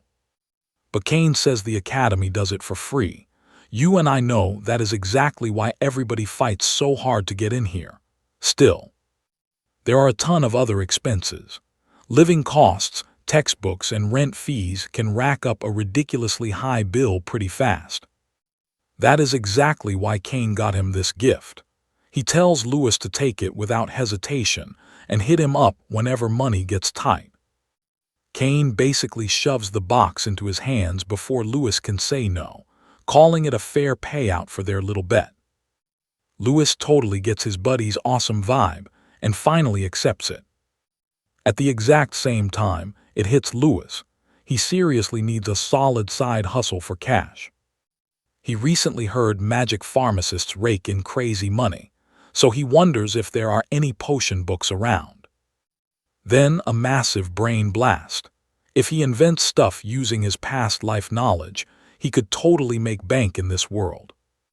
He casually asks if the Aranka family has any hookups with the Merchant Guild. Kane says yeah, asking why he is suddenly so curious about the business side. Lewis just smirks and says it is a secret, but Kane will probably find out super soon anyway. A week later, the entrance ceremony kicks off. Now watch closely, things are about to get really wild for these nervous freshmen creeping in. Lewis strolls in, hyped the big day is finally here. As he walks by, a gorgeous upperclassman catches a whiff of his scent. He is rocking a trendy cologne. Smelling that expensive flex, she instantly assumes he is top-tier nobility. Making her move, she walks over and introduces herself as Rose from class 150. Lewis plays along and introduces himself. Rose has never heard the last name Grill, but the edgy vibe grabs her attention. Walking together, she figures he might be a noble's secret illegitimate kid. Lewis explains that under the garden's rule, Imperial heirs constantly clash with the academy nobility. It looks chill on the outside, but students savagely fight for resources. You rank up by passing and grabbing credits. Fail, you get booted out. Rose points at Lewis, warning him that people are definitely watching, so he better try his absolute hardest. She asks about his family's backing, leaving Lewis awkward and quiet, especially since she is standing way too close. Suddenly, some dude aggressively swats her hand away, introducing himself as Brian. He loudly congratulates Lewis for being the commoner student who completely smashed the entrance exam records. Lewis says a polite hello. Rose suddenly realizes she just wasted her charm on a commoner, despite smelling that pricey perfume earlier. Lewis gives her zero extra attention, turning to Brian, who tells him to just ignore the gold digger. Brian explains this whole academy is basically a mini version of the Empire, packed with all sorts of crazy people. Kane shouts for Lewis, but Brian dips out with some other students, telling Lewis to holler if he needs anything. Lewis is totally confused why Brian bailated the second Kane showed up. Kane explains Brian is the Chancellor's kid, and they definitely do not vibe. Faye interrupts, saying Brian is actually a decent dude, just a bit of a pushover. Spotting Faye, Kane gets super defensive, and they instantly start bickering, while Faye's sweet friend Miliana tries dragging her away to finish registration. Lewis quickly thanks Faye for having his back during the entrance exams. But she yells he totally earned it himself, roasting Kane as she gets dragged away. Trust me, you and I will love this squad. Stick with me here. Kane turns to Lewis, flexing a massive pile of gold, explaining it is his cut of the cash. Lewis is totally mind-blown by the gold. Kane says it is all thanks to following his game plan back at the Burna Village Trading Company. Before this, they had gone to sell some perfume, which was basically Lewis's little secret. Lewis explains it is a brand new scent he whipped up. Super subtle, totally different from the basic stuff everyone else uses. Kane actually digs the smell but doubts it will make real bank, while Lewis is 100% confident in his product. Turns out that confidence was totally justified. They are pulling in massive profits, way more than Kane ever expected. Kane mentions he is giving a cut to his mom. He looks at Lewis, totally curious, wondering what actually goes through this guy's head and drives him. Walking up to the front desk, Lewis tells Kane to keep this whole thing on the down low. Kane agrees. Shortly after, a professor hands Lewis his new credit card, telling him not to lose it and wishing him luck. At registration, Lewis hears people totally trash-talking him, calling him shameless and blasting the academy for letting commoners mix with the elites. They are gossiping about how he completely wrecked Faye and Shane, and how the principal expelled students just because of him. Lewis realizes Shade got the boot. Kane explains that Shade literally hired a whole assassin guild, and the second the academy found out about it, he was instantly expelled. It finally clicks for Lewis. Shade was gunning for him right from the very start. Kane throws in that Shade actually has an older brother named Jess. That guy is completely unpredictable, so Lewis really needs to watch his back. Lewis stares blankly at Jess, while Jess is hyped up, plotting to make his academy life a living hell. In the massive hall, the freshmen gather as the principal welcomes them, telling everyone to be super proud they made it. But hey, this is just the beginning. They gotta grind to get strong. Someday, a lot of them will become absolute pillars of the empire. Then he announces the big freshman rep speech, calling Neil Gunn right up to the main stage. Neil steps up with total swagger. The students are caught off guard, annoyed, but definitely intrigued by the #1 rookie. Now watch closely. His bloodlust is insane, but the dude is wearing absolutely nothing. Horrified, the proctors try stopping him, but the principal steps in. Neil straight up addresses the freshmen, calling them all idiots. He says his one goal is to smash every single one of them until they drop dead. The crowd gets absolutely furious. They think he is way too arrogant, and taking first place does not give him the right to trash them. He tells them to shut up, and everyone goes dead silent, knowing they are weak, seeing just how problematic Neil is. The proctors start stressing about the future. How do you even teach a crazy kid like this? They consider quitting. Then Neil casually hurls his massive hammer off the stage right at someone, declaring he found his real opponent. As the hammer crashes down right in front of Lewis, Neil leaps over like a complete maniac. You saw that coming, right? He demands a legendary battle. Can jumps in instantly, super protective and nervous.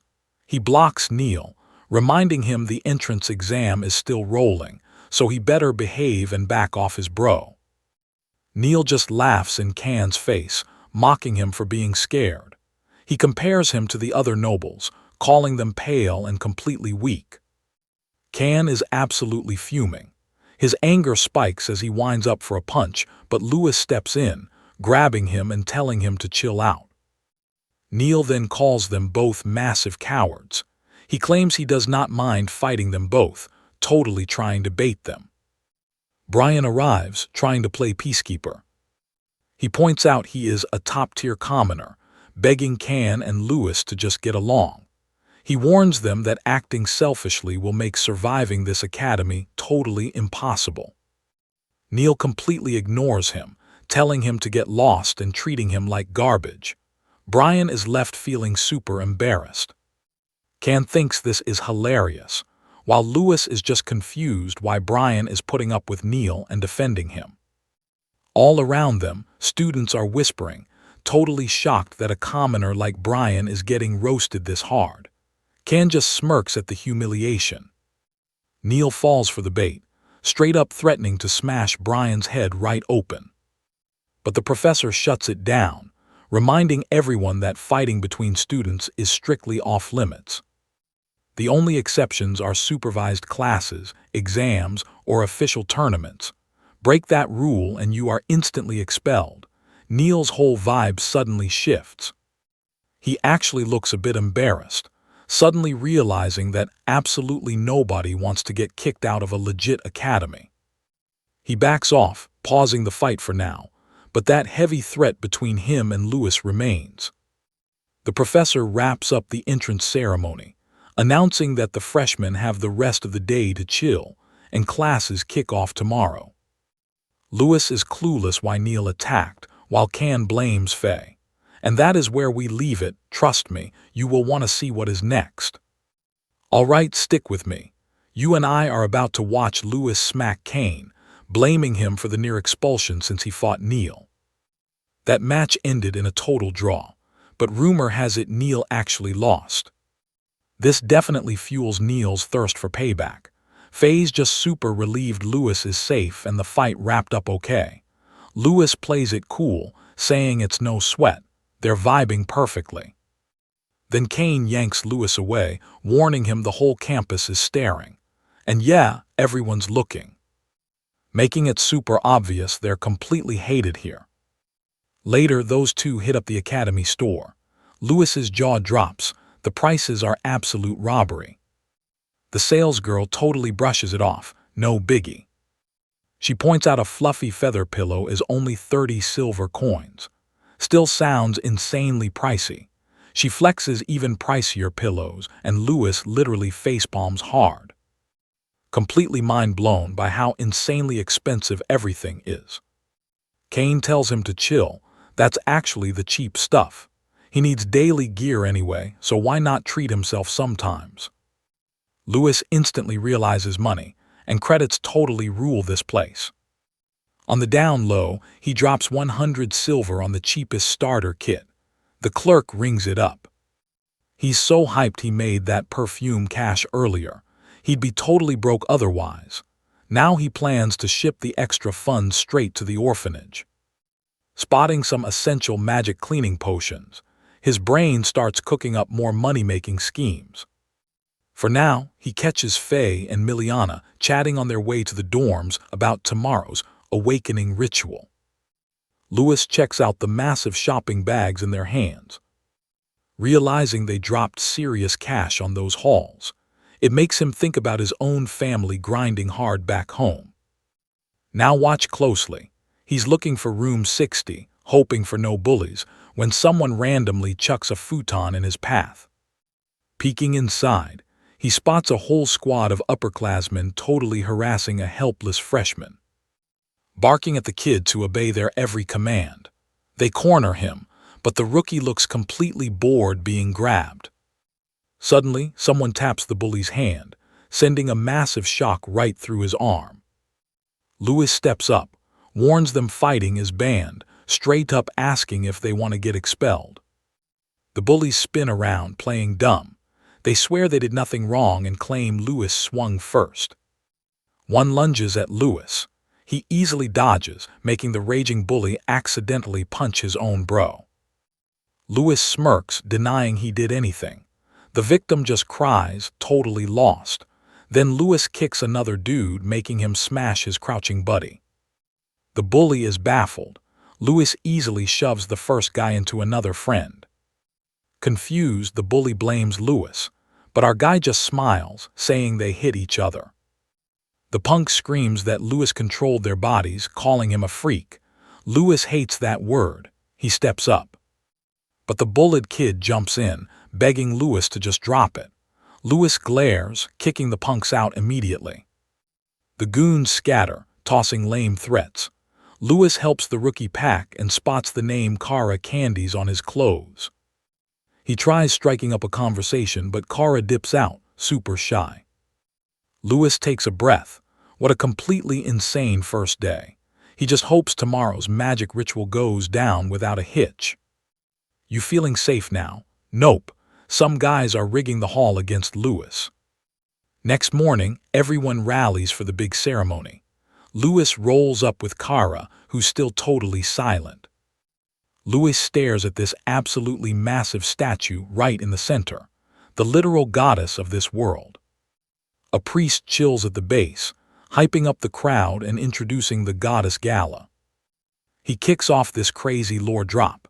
Centuries ago, Gala built a world where humans and monsters chilled. But eventually, those monsters totally abused their insane natural power to wreck the human race. Massive dragons completely locked down the skies. Behemoths crushed the earth, and krakens ruled the oceans. Their brutal turf wars soaked the entire planet in blood. Countless humans got wiped out during this slaughter. Seeing her world trashed, Goddess Gala was absolutely furious. So she dropped a major blessing on humanity, since they had zero magic power. With this wild upgrade, humans cracked the code of water, earth, wind, and fire, inventing martial arts. After centuries of brutal grinding, humans dodged extinction and totally dominated the globe. So what do you and I take from this? These kids inherited real magic. You definitely want to stick around. Alright, let's jump right back into the madness. Louis listens up, but notices the director still hasn't mentioned that first hero. Meanwhile, Kara definitely spots something weird about Louis, but as usual, the guy stays totally quiet. Right then, the priest walks over and points them to their seats. The kids are super confused but just go along with it anyway. The priest drops the rules. If they have any magic talent at all, they will feel the elements. But if they are just total weaklings and feel absolutely nothing, then this academy is definitely not for them. While giving this little speech, the priest shoots Louis a look, and Louis immediately picks up some major bad vibes. He tells everyone to sit down, announcing that the big awakening ritual is officially starting right now. Louis is still distracted by that super sketchy look the priest gave him, wondering if he somehow ticked the guy off. The priest kicks off the ritual, calling out the 4 elements and telling the students to focus their minds and connect. He says the goddess will reveal their hidden element. He casts a spell, and 4 glowing elemental symbols pop up in the corners of the room. They flash super bright, blasting waves of energy from the statues that practically blind all the students. Then suddenly, a massive, divine projection of the goddess Gala forms right above them. The students look up, feeling like they are literally floating through space, totally surrounded by colorful magic glowing orbs. The view is absolutely mind-blowing. One by one, different elements choose the students. Some are hyped about their results, while others look totally crushed. Now watch closely, because this gets crazy. A massive tornado wraps around a rookie. That means 2 different attributes just woke up in one person. When everybody takes a closer look, they are shocked to see it is the commoner kid. Neil. They cannot believe how easily he channels magic power, and people start wondering if he is a legit genius. Neil is absolutely hyped after getting picked by 2 elements, fire and earth. He proudly flexes his new power and actually threatens everyone, demanding they obey him. After showing off his skills, he looks back and sees Lewis just meditating quietly in his seat. Neil thinks a loser who cannot even awaken one element is not a rival, though secretly he kinda hopes Lewis pulls it off. Everybody else stares at Lewis too, but surprisingly, there is 0 elemental energy gathering around him. We totally expected him to be overpowered, right? But Lewis is super frustrated because he senses absolutely nothing. He wonders if it is because he is from another world. He feels wrapped in this thick, heavy darkness, but he knows that makes no sense because back when he fought Canes, he faintly sensed weird power from his magic. Right now, it feels like his brain is suffocating, like a heavy fog is completely blocking his vision. Lewis gets seriously mad. He refuses to let this weird, sketchy barrier break his iron will so easily. His determination skyrockets, and his sheer willpower blasts out a wave of energy that violently blows the dark fog away. When he opens his eyes again, he finally spots the glowing, colorful elements floating around. Meanwhile, the priest watching from afar is completely shook. He cannot believe his secret magic circle to isolate Lewis's mind was actually shattered. He wonders how Lewis even pulled that off. Lewis reaches out for the water element, but it suddenly dodges his hand. He can see the elements just fine, but he cannot touch them, confusing him even more. He keeps trying to grab the water element, getting more annoyed every single time. Yep, this is another dirty trap set up by that shady priest. He secretly planted a confinement circle, a nasty spell designed to block spirit and element flow, alongside forbidden anti-magic minerals. Basically, stuff that totally ruins the natural connection between a person and magic.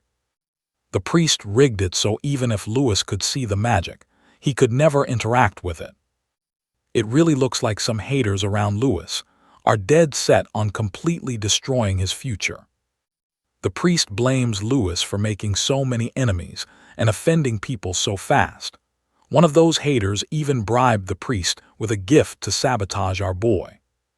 The corrupt priest happily took it, and now he is just waiting for Lewis to completely break down in despair. A little while later, students start walking out of the hall because their awakening rituals are totally done.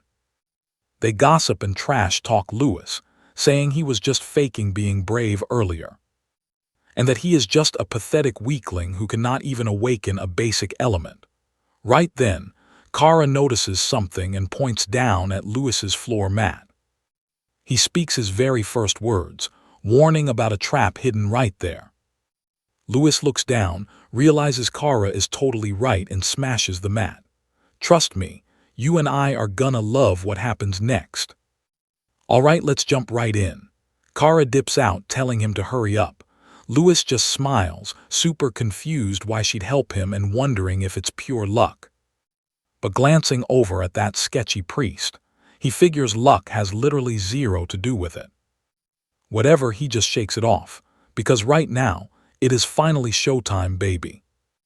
Lewis stands up and totally opens himself to the magic elements. Boom! Suddenly, all the glowing magic spheres ditch the other students, rushing Lewis to form an absolutely massive vortex. The rich kids are literally losing their minds, wondering how these random commoners keep getting so insanely overpowered. That priest is totally shook, sweating over how Lewis broke the curse. Not even a top-tier master should be able to bust through those anti-magic confinement spheres. Then suddenly, a heavy hand grabs his shoulder from behind. He spins around and boom, it's the principal looking big mad, ordering him out. The shady priest has literally zero choice but to bounce. The whole classroom starts whispering about the principal showing up. Some guess he is hunting the powerless kid, while others think he is secretly backing Lewis. Nobody has a clue. Seething and cursing the principal for wrecking his evil little setup, the priest finally leaves the hall. Outside, he runs straight into Jess. He tells Jess the whole plan totally flopped, warning him they seriously need to lay low for a while. Jess nods along but arrogantly claims he will just handle the rest solo. Jess is steaming mad, but he is dead set on crushing Lewis no matter what. Back inside, the principal whispers to Kylie to tail that priest. No way he is letting outsiders mess up his academy. Now, with the haters gone. Now watch this closely, guys. He focuses entirely on Lewis, who is deep in meditation, awakening crazy multiple elements. Lewis looks completely zoned out, and honestly, he is. In his mind, he is just vibing with an infinite sea of magic. Flashback to a few days ago at Can's place.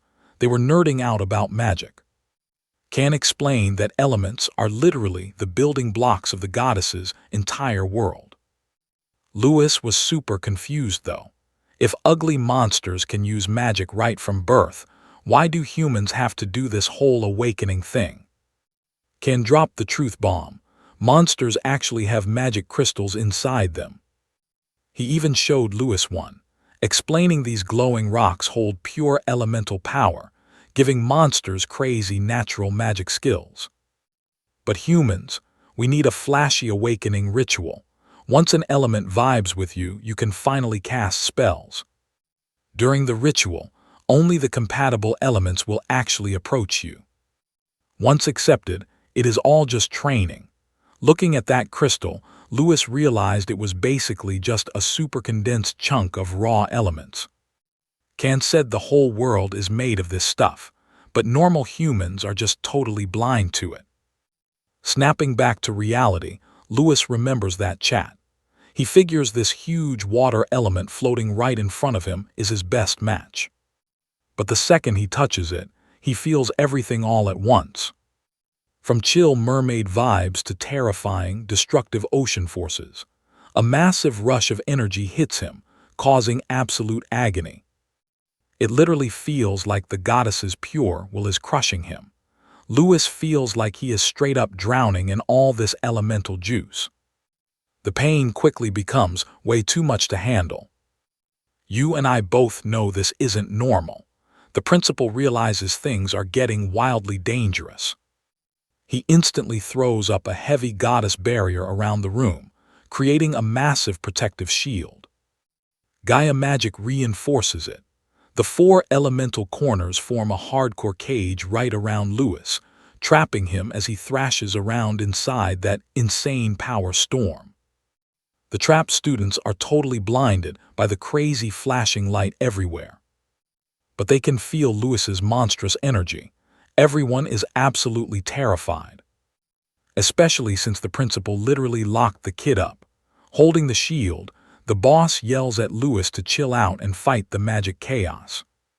Lewis hears him shouting and finally manages to snap back. In seconds, the raging magic tornado chills out. Wiping a tear away, he realizes he was 1 second away from losing his mind entirely. But looking at the floating magic a little closer, he notices something crazy familiar. They look exactly like science particles from his past life. If he just tweaks their frequency, the results could be godly. the literal second he thinks about this. A tiny particle bursts. The surrounding magic goes absolutely feral, swirling up again. The principal's jaw is on the floor. Stick around, guys, because a massive rainbow tornado just exploded before him.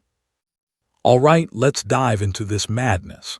The students are shaking at this terrifying power, and even the principal realizes things just went way off script.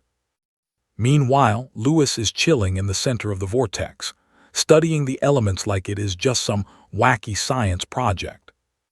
He starts thinking humans could sling magic as easily as monsters do, if they just dial into the right frequencies.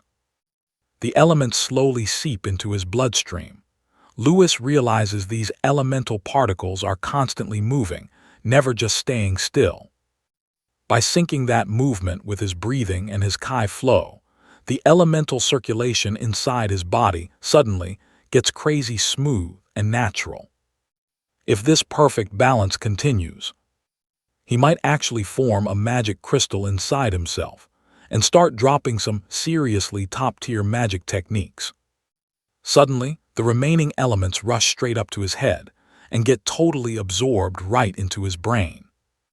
When Lewis finally opens his eyes, they glow with a snowflake pattern. At the exact same time, razor-sharp icicles start forming all around him. They shatter the barrier and violently explode all across the great hall. Lewis literally floats into the air as raw elemental power surges through him. The students run away panicking, while the expanding ice completely freezes everything in sight. Watch closely here, guys. The principal sees the frozen students and realizes things are getting super serious, so he desperately needs to suppress this power. He whips out a golden shield from his cloak, praying to the goddess to grant the academy the power of flames. He lifts the shield skyward, making it glow insanely bright, and summons a massive fire barrier that covers the whole university. The roaring flames reach Lewis, and the second they touch him, the thick ice forming around his body finally starts to melt away. A blinding light explodes out from the great hall, washing over the entire academy. It is so bright you can see it miles away. People all over the campus notice the sudden flash and are totally confused, wondering what on earth is going down inside the great hall. Lewis finally touches back down on the floor. The principal just stares at him, wondering what kind of element could possibly create something that looks exactly like ice. Meanwhile, Lewis is still deep in meditation. Inside his mind, he watches those elemental particles resting in his hand, buzzing at insane speeds. Slowly but surely, they actually start to fuse together. Lewis runs some quick mental math and realizes that by mixing up the four elements, totally new reactions can happen, creating something entirely next level. Right then and there, the wind and water elements inside him start to mix. However, he has absolutely no clue what he should do with this crazy discovery.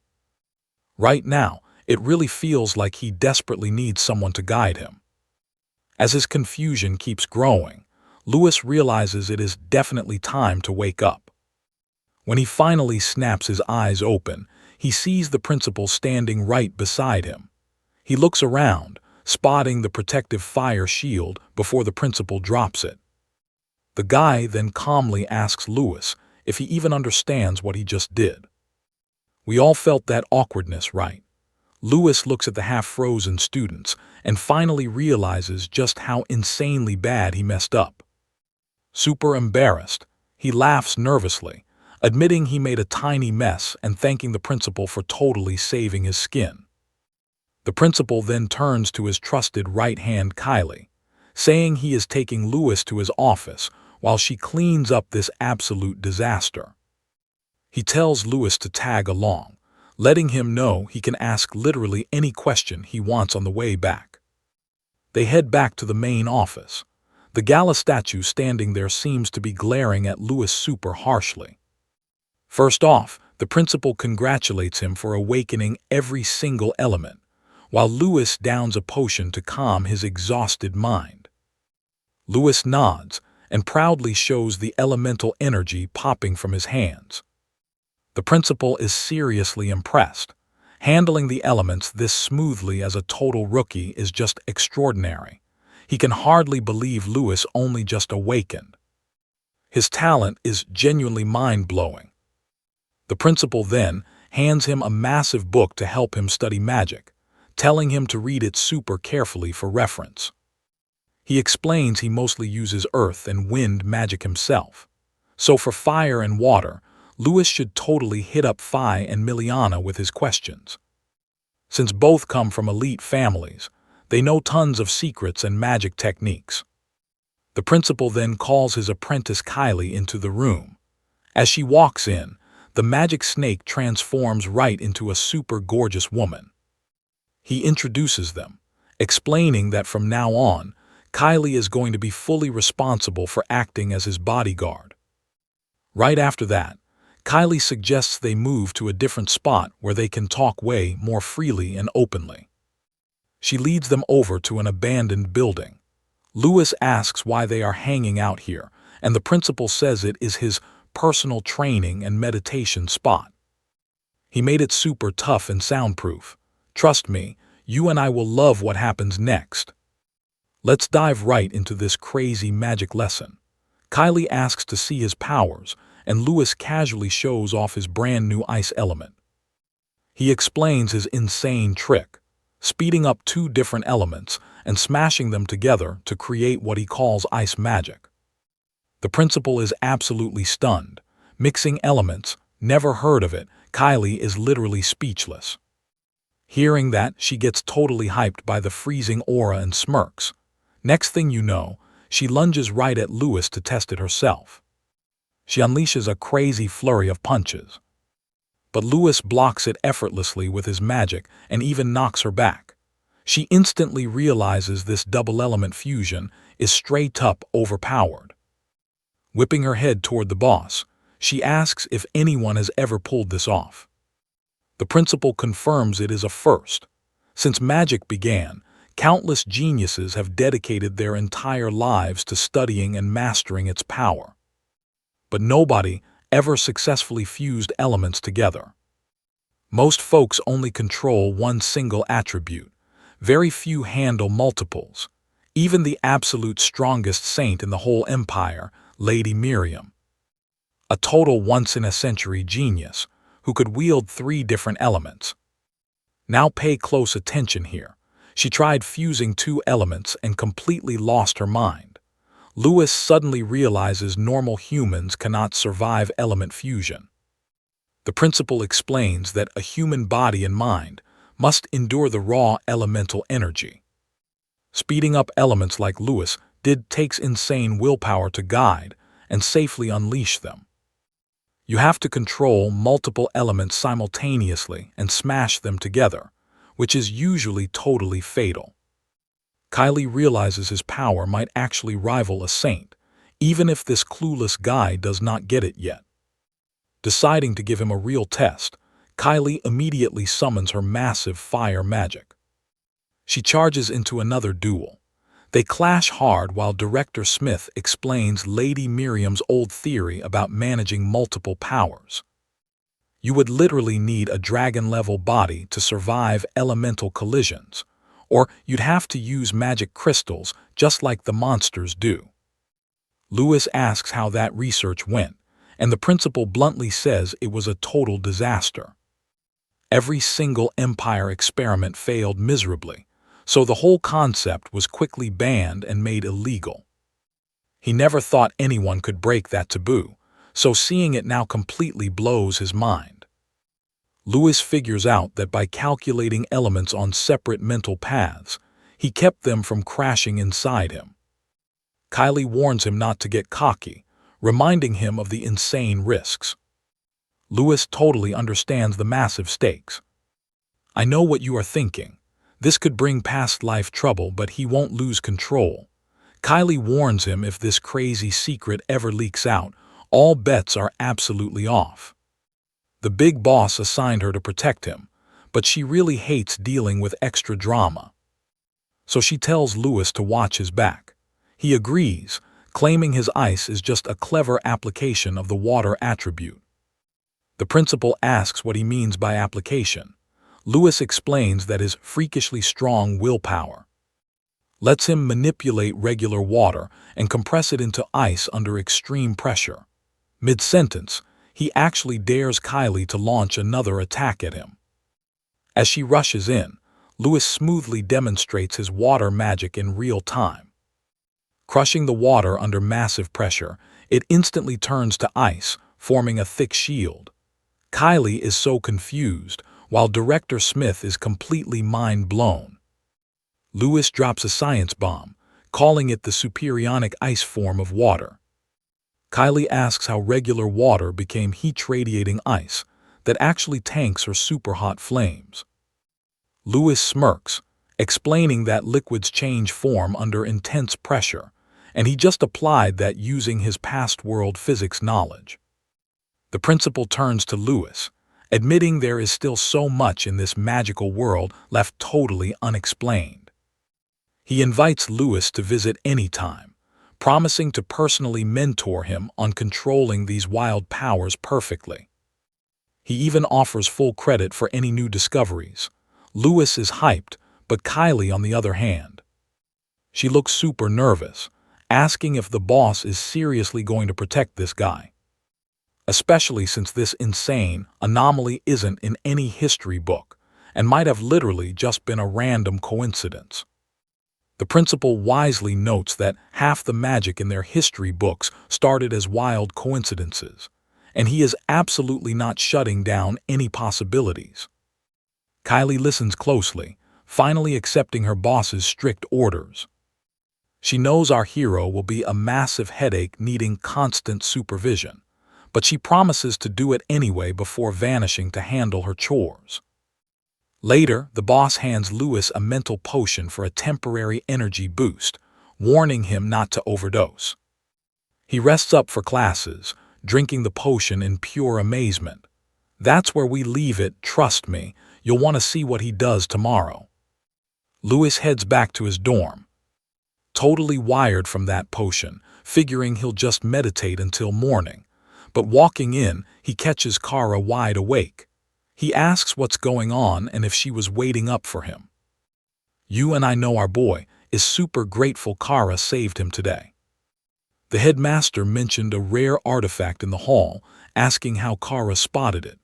But Kara stays quiet, sliding our hero a Gandhi's merchant card instead. Suddenly, Lewis gets why Kara is so insanely smart. Kara heads out feeling appreciated, closing the door behind them. He knows she's just returning the favor for saving her. Plus, as a merchant's kid, this is a golden opportunity to network and make connections. Next day in the Candria Arcanus Hall, the class officially meets Derek, their brand new instructor. Derek teaches martial arts, but honestly, the dude's a total jerk. Most students are absolutely terrified. Even Can thinks this teacher gives off massive weirdo vibes. But our boy, he's hyper-focused on Derek's crazy, ripped physique, super eager to learn how to train both his body and his mind. Derek spots our hero instantly and zips right behind him at lightning speed. Lewis senses it immediately, while Kane is just standing there shaking in his boots. Derek leans in way too close, praising our guy's top-tier build and openly saying he wants to train him even harder. Lewis is honestly grossed out, but keeping his guard up. Then Derek turns on Can, roasting his lack of muscle and calling him all blonde hair with zero strength. Ken gets mad, but Derek just keeps yapping. Class kicks off with the senior students showing off the gym gear. Guys like Jess strut in, totally roasting the newbies for having zero confidence and calling the big families a joke. They walk in acting like they literally own the place. Can and our boy get annoyed when Derek demands they show their strength. A senior steps up to the chest press and reps it like it's nothing. Magic weights let him casually bench a literal ton. The class is stunned, knowing that's insane. One senior spins crazy fast, while another hits the treadmill rocking 500 kilograms on his legs. Watch closely, Derek tests the newbies. The upperclassmen are laughing it up until they completely freeze. They spot someone absolutely destroying the machines. It's our boy Lewis, working out like it's a total joke. He lifts 10 tons with zero effort, sprints on the treadmill so fast it might explode, and he spins so violently he looks like an actual tornado. The students are completely speechless. They think it's straight up impossible, even suspecting he's using performance-enhancing meds. Meanwhile, Neil is completely wrapped up in his own little flexing competition. But honestly, Neil is in a league of his own. He casually hoists up 15 tons like it's literally nothing but air. Then he slaps on a 20-ton block and hits the treadmill like he's just taking a chill Sunday stroll through the park. The other students just stand there horrified, watching him grind like an absolute monster in human form. Finishing his set, he drops the massive weight right in front of Lewis with a deafening slam, making his vibe painfully obvious. In Neil's head, this totally proves he's the winner just because he's physically stronger than everyone else in the room. He stares dead at Lewis, telling him to completely ignore the crowd so the two of them can finally settle this tense beef once and for all. But you and I know Lewis doesn't even see a rivalry here. All he sees is Neil's massive ego and his desperate, sweaty need to prove he's the absolute strongest student in the entire academy. Ironically, just thinking about that makes Lewis even more annoyed. He rubs his forehead, completely exhausted and so done with Neil's wild assumptions. It's literally day one at the academy, and all they're doing right now is super basic physical conditioning. The whole point is just to toughen their bodies and build up some stamina, nothing more. Lewis claps back, telling Neil that flexing his strength in front of everyone is just useless and childish. Before this little chat can even wrap up, Jess suddenly takes massive offense, even though Lewis isn't even talking to him. Jess immediately assumes the shade was meant for him, and his face totally darkens with pure rage. He warns Lewis not to get too cocky just because he thinks he's a tiny bit stronger than everyone else in the room. According to Jess, raw physical strength means basically nothing long-term. Because real power comes from your attributes. That instantly grabs Lewis's attention, and he straight up asks, "What exactly are attributes anyway?" Neil answers with supreme confidence, proudly bragging that he actually possesses dual fire and earth attributes. The very second those words leave his mouth, Jess looks completely shook. A commoner awakening with both fire and earth attributes is basically unheard of, and even he knows how insanely rare that combo really is. Neil asks Lewis what his attribute is. "Trust me, we gotta see this." Let's dive right in. Lewis calmly claims the water attribute, and Jess instantly bursts into crazy laughter over his choice. Getting stuck with water, to a guy like Jess, that sounds completely pathetic. He openly mocks our boy, asking what exactly a water user is really supposed to do in an actual fight. Is he gonna splash puddles on his enemies and hope they slip? Lewis just stares back confused, completely lost on why water gets so much hate. That's when Miliana finally breaks the situation down. She tells him the arcane water martial arts are considered super basic compared to literally any other elemental path out there. Their most common offensive move is the water blade, a technique built way more for defense and backup rather than dealing actual raw destruction. That's exactly why people sleep on water users, treating them as totally weaker than fighters with insanely aggressive and destructive elements. Lewis stays quiet for a second, fully processing everything he just heard. He literally had no idea water was this heavily disrespected.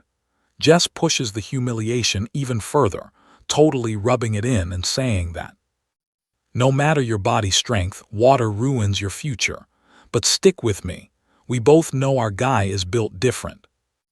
The whole squad of bullies surrounding him completely cracks up at that.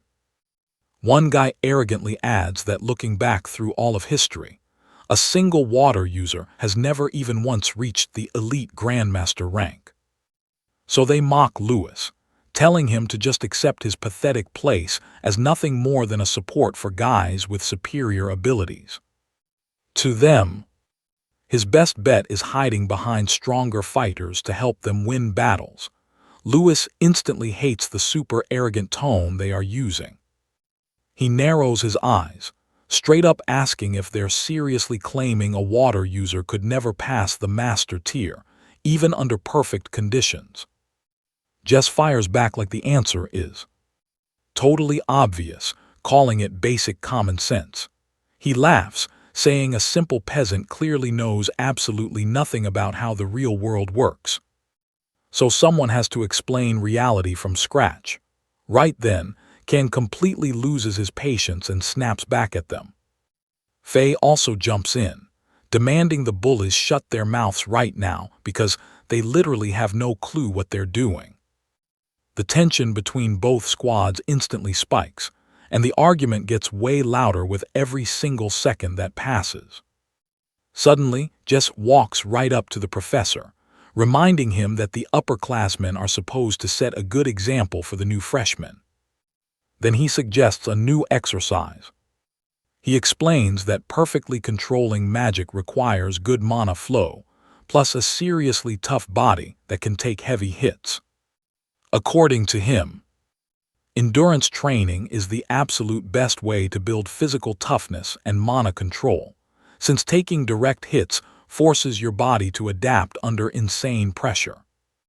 Flashing a super arrogant smirk, Jess suggests a friendly sparring match that can double as a hardcore resistance workout. He proudly claims he'll prove how useless water is. I know what you're thinking. This guy is making a huge mistake. Right then, Ken quickly leans over to Lewis and warns him about something super important. He reveals Jess is actually the older brother of that kid Lewis totally humiliated earlier. He also explains that water attributes are famously weak when it comes to reinforcing and protecting the physical body. Basically, Jess totally plans to beat Lewis half to death in front of everyone. But even after hearing this warning, Lewis barely cares about Can's panic. Instead, he just turns toward the professor and calmly states there's absolutely no such thing as a superior or inferior attribute. The professor instantly takes that as Lewis accepting the challenge, and Lewis confirms it without any hesitation. He declares he will fight the seniors himself and prove their arrogant beliefs are completely wrong. Meanwhile, the older students are eagerly waiting for the epic beatdown to start. Ken tries one last time to make Lewis completely rethink this. But Lewis just smiles and says everything is fine. The professor then announces the rules. He states magic only works inside the center arena, expecting everyone to rely completely on the raw physical strength they've worked so hard to build up. He also makes it crystal clear that dodging during the exchange is strictly banned. Every single fighter has to stand their ground and tank hits. As Jess and Lewis get ready, flames suddenly explode nearby. Neil bursts forward wrapped in fire, laughing his head off like an absolute maniac. He yells he can finally enjoy a real fight. Trust me, you and I are gonna absolutely love what happens next. Stick with me here. These upperclassmen are instantly ticked off by his interruption. One guy aggressively stomps forward, swearing he'll teach Neil some respect. He throws on full earth armor and charges in hot. Honestly, this strike looks heavy enough to crush anyone. But nope, before he even gets close, a fist slams right into his face with absolutely monstrous god-tier force. The hit totally shatters his defense, sending him flying across the arena. Everyone is just speechless while Neil calmly keeps walking. Jess and the rest of the seniors are straight up paralyzed.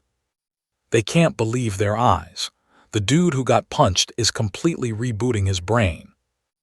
His earth armor is legendary for being one of the absolute toughest defensive skills around.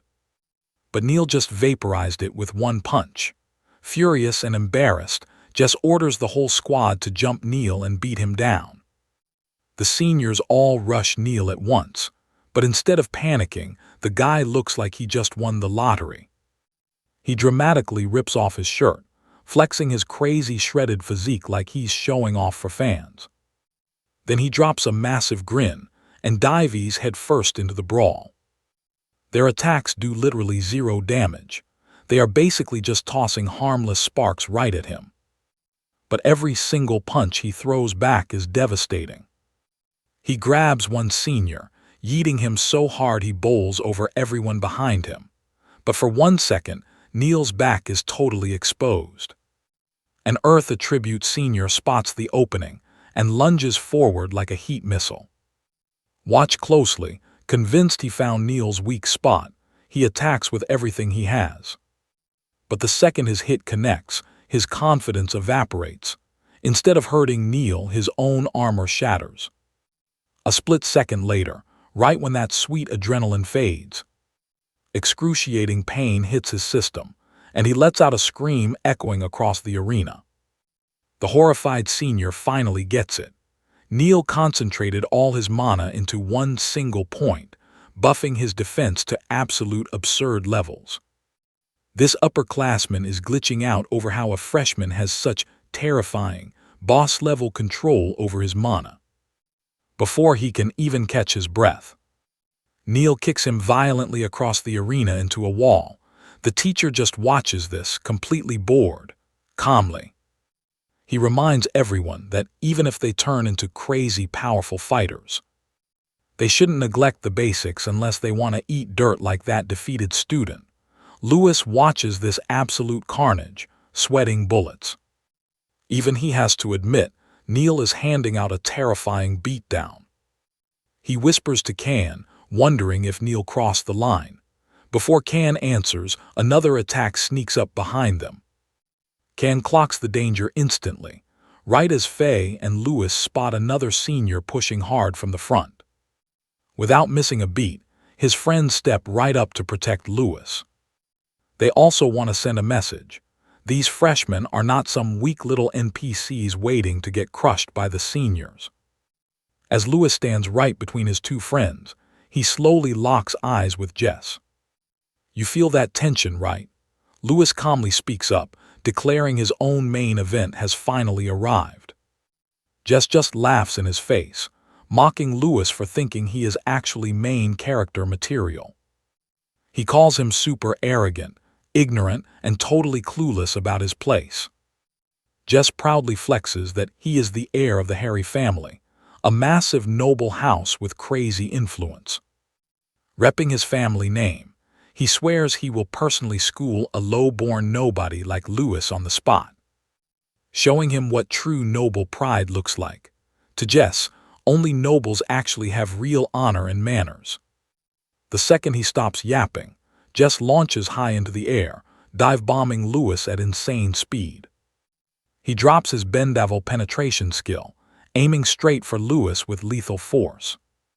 But right before that hit connects, Lewis instantly spawns a heavy ice shield over himself. Jess is completely mind-blown by what happens next. Not only does this shield block his strike without cracking, but the freezing aura coming off it is so brutally intense, he is forced to jump back immediately. Jess stares at his own hands in pure shock. They are literally freezing just from touching that ice. Wild, right? You and I both know this isn't just normal water magic at all. Alright, stick with me here. Lewis just casually drops that he is only using basic water magic. Meanwhile, Meliana watches this crazy exchange totally hooked.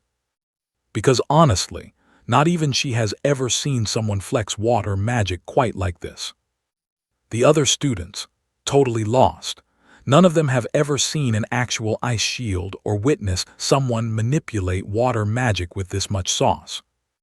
Just like that, Jess straight up refuses to accept reality, convincing himself that Lewis is just pulling off some weird, cheap trick with his basic water techniques. Brian just mutters under his breath that this year's freshmen are literally nothing but absolute troublemakers. Jess decides he does not care what weird skills Lewis has. He is going to teach him a brutal lesson anyway. Right then, Jess spots Neil totally wrecking the senior students one by one, and he immediately starts sprinting straight toward him. Neil notices Jess pulling up and gets super hyped, assuming this guy is about to be his next punching bag. Neil throws a massive punch, but Jess effortlessly dodges it, laughing as he calls out the miss. Neil just smiles at the fresh challenge. For the next few seconds, Jess moves so crazy fast that Neil cannot land a single solid hit. But here is the thing, Jess is not actually focused on beating Neil in this chaos. Now watch this carefully. He is actually just using Neil as a decoy. The second he spots an opening, Jess dashes at Lewis with pure killer intent. Before he can even reach him, Neil suddenly charges in from the front and directly attacks Jess. Jess dodges the strike again, instantly teleporting right behind Lewis to go for another dirty sneak attack. But Lewis easily throws up another ice shield and completely blocks him out.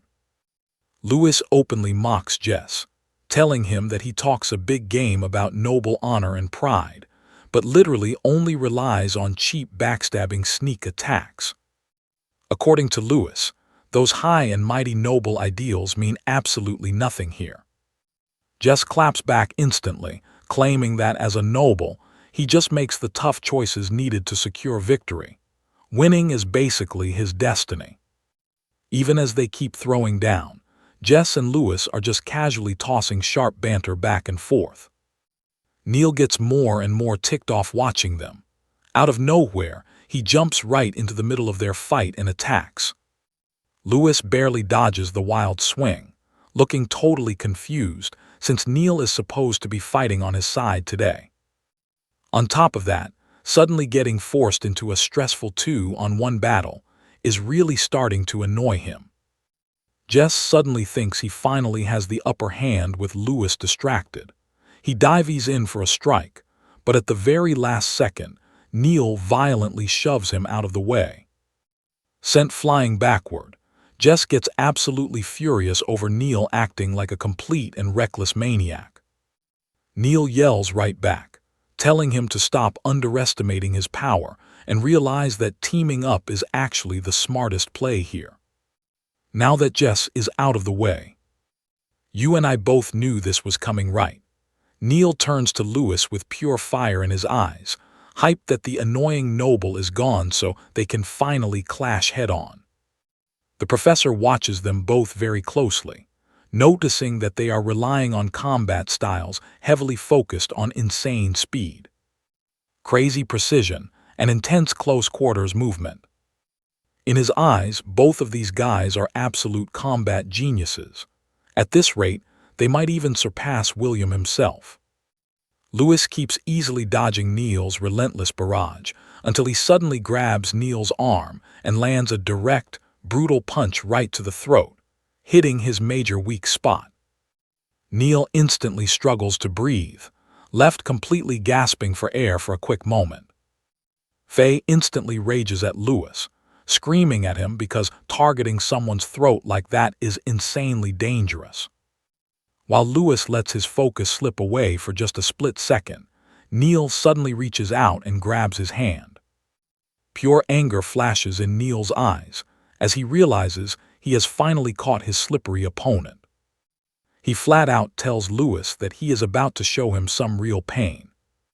Neil throws his head forward, landing a nasty headbutt on Lewis, muttering that a guy like him never should have been able to fight on equal footing. According to Neil, this is only the beginning.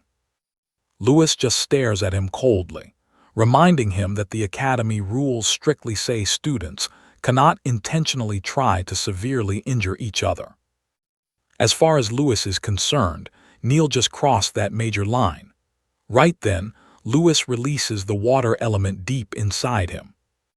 Instantly, massive currents of water flood the area around him, as his fully awakened water element surges outward. Neil watches the whole scene with growing interest, but stays totally confident. In his cocky mind, basic water magic is not even close to enough to stop him. So what do we take from all this? The professor wanted a physical test, and Neil stubbornly refuses to back down or dodge the incoming attack. Stick with me here. Lewis remains completely unfazed by Neil's massive ego. He casually asks the dude if he wants something a little stronger instead. The second those words drop, boom, all the water around them instantly turns to solid ice, freezing completely around Neil's body in a flash. Neil immediately realizes the pain shooting through his system is absolutely off the charts. He quickly activates his fire element, desperately melting the ice trapping him in place. When he finally breaks out, he looks way more unhinged than before. A wild, creepy grin spreads across his face, straight up declaring that fighting Lewis is making him stronger. That's why he insists this crazy brawl has to keep going. Flashback time, one night when Neil is just a little kid. He kneels by a river, drinking water while trying to figure out this weird, burning pain constantly pulsing through his tiny body. Sitting all alone in the pitch dark, he suddenly spots a whole pack of hungry wolves slowly creeping right up on him. Pure terror hits him instantly. Before he can even react, the wolves lunge forward, jumping on him and starting to tear his body apart. Neil desperately tries fighting back. But one wolf sinks its sharp teeth right into his arm, while another bites down deep into his little leg. But get this, even as a kid, Neil had some terrifying, freakish strength. Using raw power, he pries open the wolf's jaws, freeing his trapped arm. Absolute rage explodes inside him. The blinding pain flooding his system sends him into total frenzy mode, literally tearing the wolves apart with his bare hands. Now pay attention, this night changes him forever. Surrounded by the blood-soaked bodies of the wolf pack, young Neil reaches a super dark conclusion. Pain proves that a person is actually alive. Raw strength is what lets people survive. The more pain he endures, the stronger he becomes. Only the absolute strongest survive in this crazy world. And that little kid actually slaughtered every single killer wolf that attacked him. That's exactly why Neil constantly hunts for pain. To him, suffering defines his entire existence and shapes who he truly is. Snapping back to the present, Neil recklessly charges at Lewis all over again. Rushing in, he tells Lewis that they're exactly the same. In his messed up eyes, they're both monsters chasing ultimate power. Lewis claps back instantly using his martial arts technique, focusing his mind and sheer strength into one single, flawless motion. He launches a massive kick straight into Neil's face, a perfect, devastating hit, but instead of dropping, Neil is genuinely loving the pain. That freaky reaction only frustrates Lewis even more. He attacks non-stop, ruthlessly landing heavy punch after heavy punch against Neil. While Neil just keeps grinning through the brutal beatdown, literally enjoying every hit. Faye and Kane watch the fight, completely mind-blown. At this wild pace, Lewis might actually kill Neil. You and I can see why they're terrified. Neil is getting way more savage and dangerous by the second. Realizing how totally out of control this situation is getting, both of them decide they have to stop Lewis before things get insanely worse. But Neil straight up refuses to quit, screaming that this brawl is not over yet. He lunges at Lewis again, but our guy effortlessly dodges the sloppy attack. Meanwhile, Lewis is internally struggling, trying to figure out how to stop this absolute maniac without breaking all the Academy rules. He wonders if just freezing Neil in place will finally be enough to contain him. Lewis tells the psycho to chill out, right before blasting a heavy punch into his gut. Right after that, he unleashes Ice Tempest, completely freezing Neil solid against the wall. But of course, Neil pops his fire attribute again, melting the ice cage trapping him. Watching all this chaos unfold, the teacher finally starts looking genuinely interested. To him, this crazy academy fight is only just now getting entertaining. Neil hits the floor hard, but he still refuses to stay down. He yells that this isn't even close to enough to satisfy him, demanding Lewis attack him with absolutely everything he's got. Then, boom, something totally unexpected happens. Instead of Neil launching himself at Lewis again, a massive, invisible force brutally slams him face first straight into the dirt. Neil barely has time to process what hit him before seeing Kylie standing right there. Looking down, she coldly tells the now unconscious Neil he went way too far. In her eyes, the guy is nothing more than a brainless meathead who completely lost control of himself. The teacher reacts instantly the second he lays eyes on Kylie. It's painfully obvious he's crushing hard on her, literally lighting up like a Christmas tree, realizing it's been ages since they last saw each other.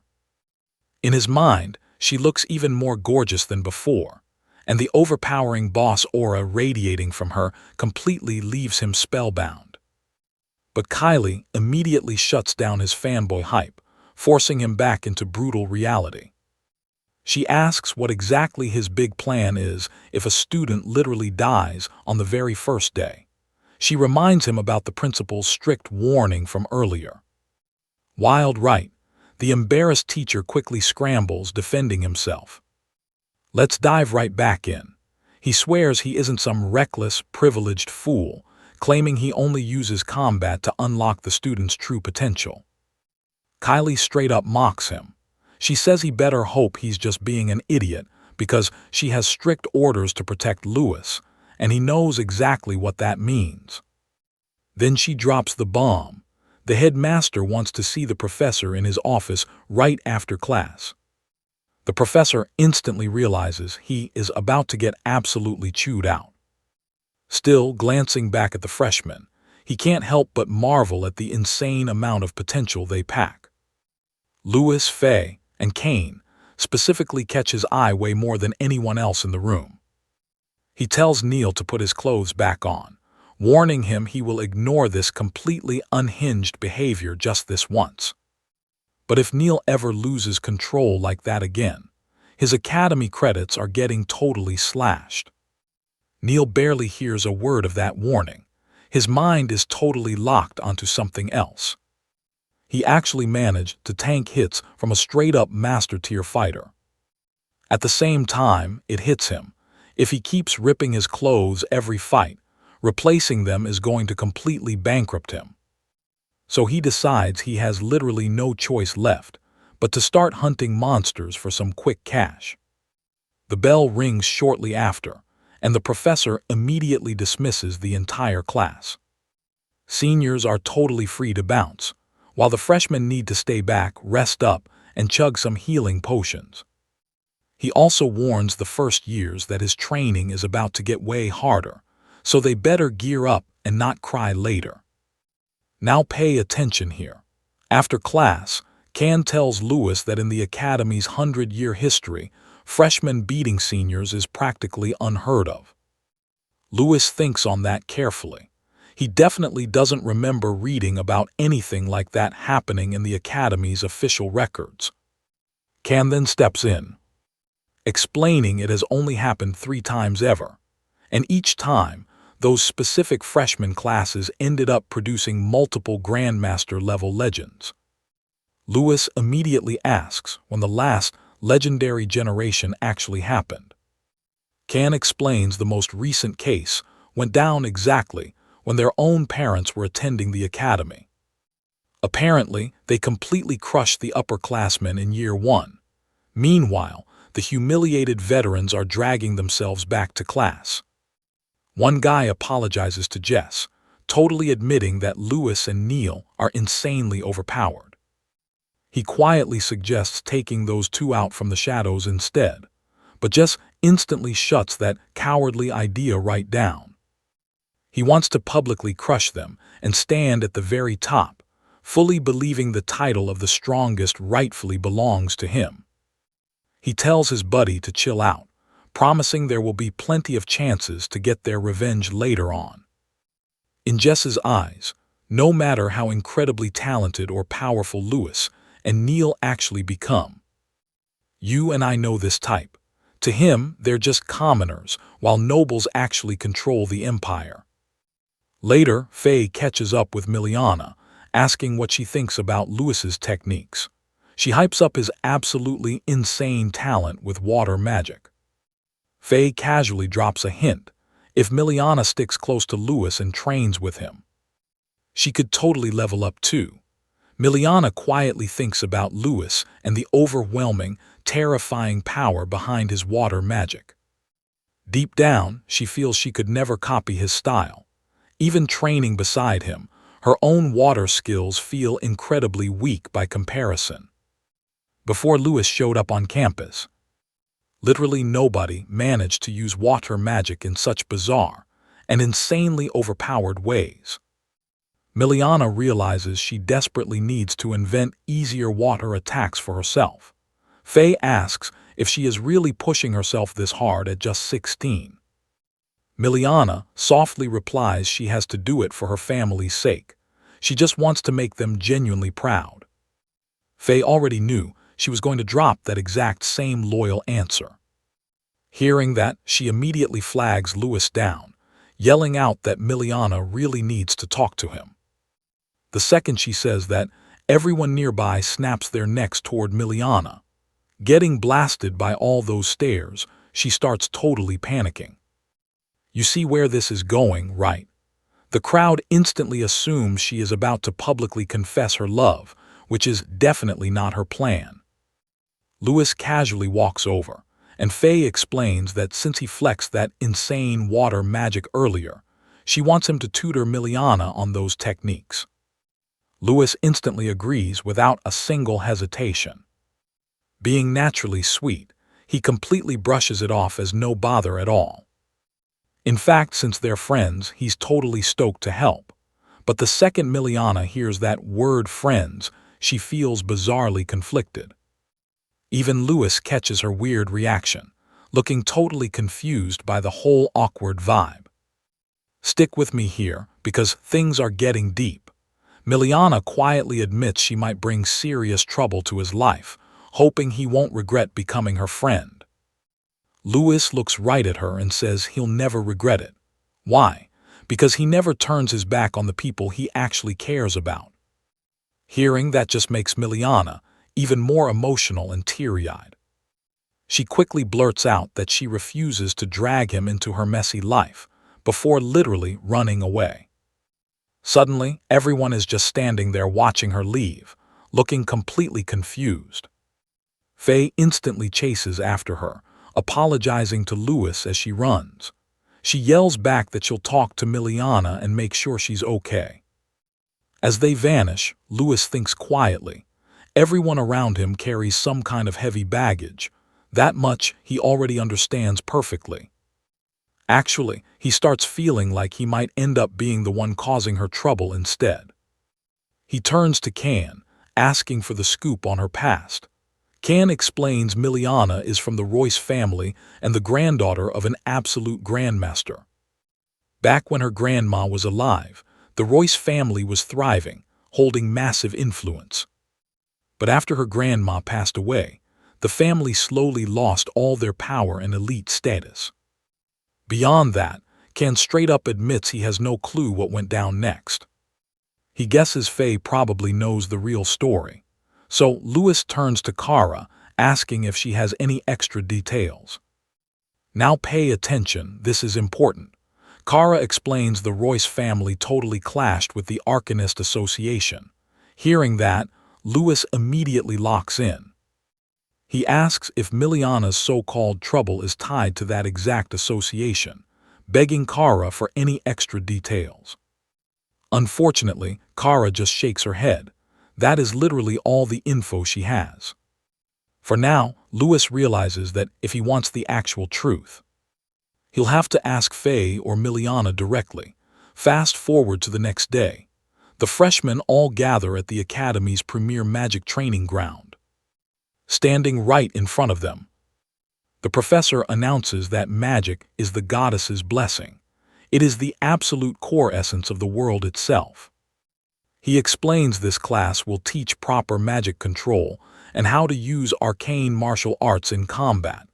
Then, he introduces himself as Mr. Sid Can. Can notices Lewis looking super annoyed out of nowhere and asks what's up. After all, Lewis was hyped out of his mind for magic class earlier. Lewis quietly admits he's still pumped to learn, but for some completely unknown reason, he already hates this teacher. We both saw this coming, right? Mr. Sid coldly teleports right in front of Lewis, snapping that students shouldn't be yapping while the professor is talking. He openly declares he absolutely despises rude idiots stepping into his classroom. Without skipping a beat, he announces a massive credit deduction from Lewis's account. Mr. Sid just keeps insulting him, saying that, unlike certain meathead idiots, students here are fully expected to follow the academy rules. According to him, if Lewis keeps breaking rules, he'll hit 0 credits fast. Literally a second later, Mr. Sid deducts another credit, accusing Lewis of being utterly vulgar and completely disrespectful. Even though Lewis literally didn't say anything offensive, despite the pure injustice, Lewis stays quiet. He knows this guy is targeting him on purpose. As Mr. Sid casually walks away, he tells Lewis to go learn proper etiquette and noble culture if he ever wants to act like a respectable student. Then Mr. Sid lifts a single finger. Boom! A gigantic sand knight erupts straight out of the ground using magic art. Both Can and Lewis stare at this massive magic construct in awe. Mr. Sid explains that in real combat, arcane martial arts demand total mastery over both physical fighting and raw magic. If anyone wants to become a true apprentice, they first gotta learn to manifest their mana into an actual weapon. Once they nail that skill, they can eventually coat their entire body in arcane armor. While flexing his knowledge, Mr. Sid demonstrates, forming a glowing mana sword right in his hand. He explains that only after mastering these absolute basics can a person finally become a real fighter. To perfectly control mana throughout your entire body, you gotta sync your thoughts with your movements, guiding the mana through super precise physical actions. To show off even more, Mr. Sid flips the sword in his hand before launching a brutal slash at the giant sand knight. The attack completely slices the construct in half. The students are just left standing there, totally stunned by this crazy destructive power. He tells them they'll attack stone statues next. That's where we leave it. Trust me, you won't want to miss it. Stick with me here. The student causing the most damage gets 5 extra credits. But before the absolute chaos starts, Mr. Sid plans to teach proper magic attacks. He orders everyone to split up into groups by their attributes. Since Nil flexes those rare dual attributes, he completely skips joining a group. Meanwhile, the water kids are told to step aside, practice arcane armor, and just act as warm-up dummies. The different groups quickly start splitting away from each other. Can, Miliana, and F head straight to their matching sections. Almost instantly, a bunch of jerks from other groups start openly mocking Miliana. They laugh right in her face, sarcastically calling water users human punching bags. Miliana feels totally embarrassed. Once again, she is stuck on pure support duty while everyone else gets to smash statues.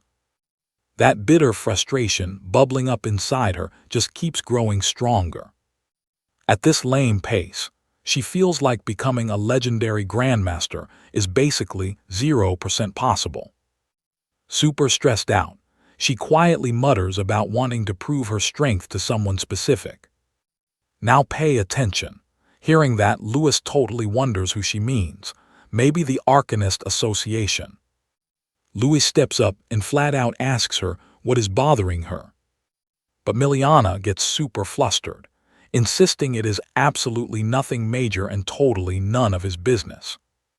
While getting ready, Lewis secretly wonders why Miliana is so obsessed with landing heavy offensive hits. From his view, water attributes naturally pack way better support magic than most of the other elements. Buffing up allies and messing with enemies are both super crucial during real fights. Miliana hears him out, firmly explaining her huge dream to become Grandmaster and fix her family's ruined reputation. To nail that dream, she needs solid offense and defense. She insists the goddess would never make a broken attribute, meaning some crazy powerful offensive water techniques simply must exist out there somewhere.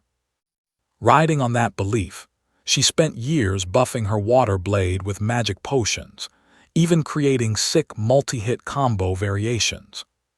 But honestly, despite grinding so hard, she still cannot beat water magic's massive lack of raw destructive damage.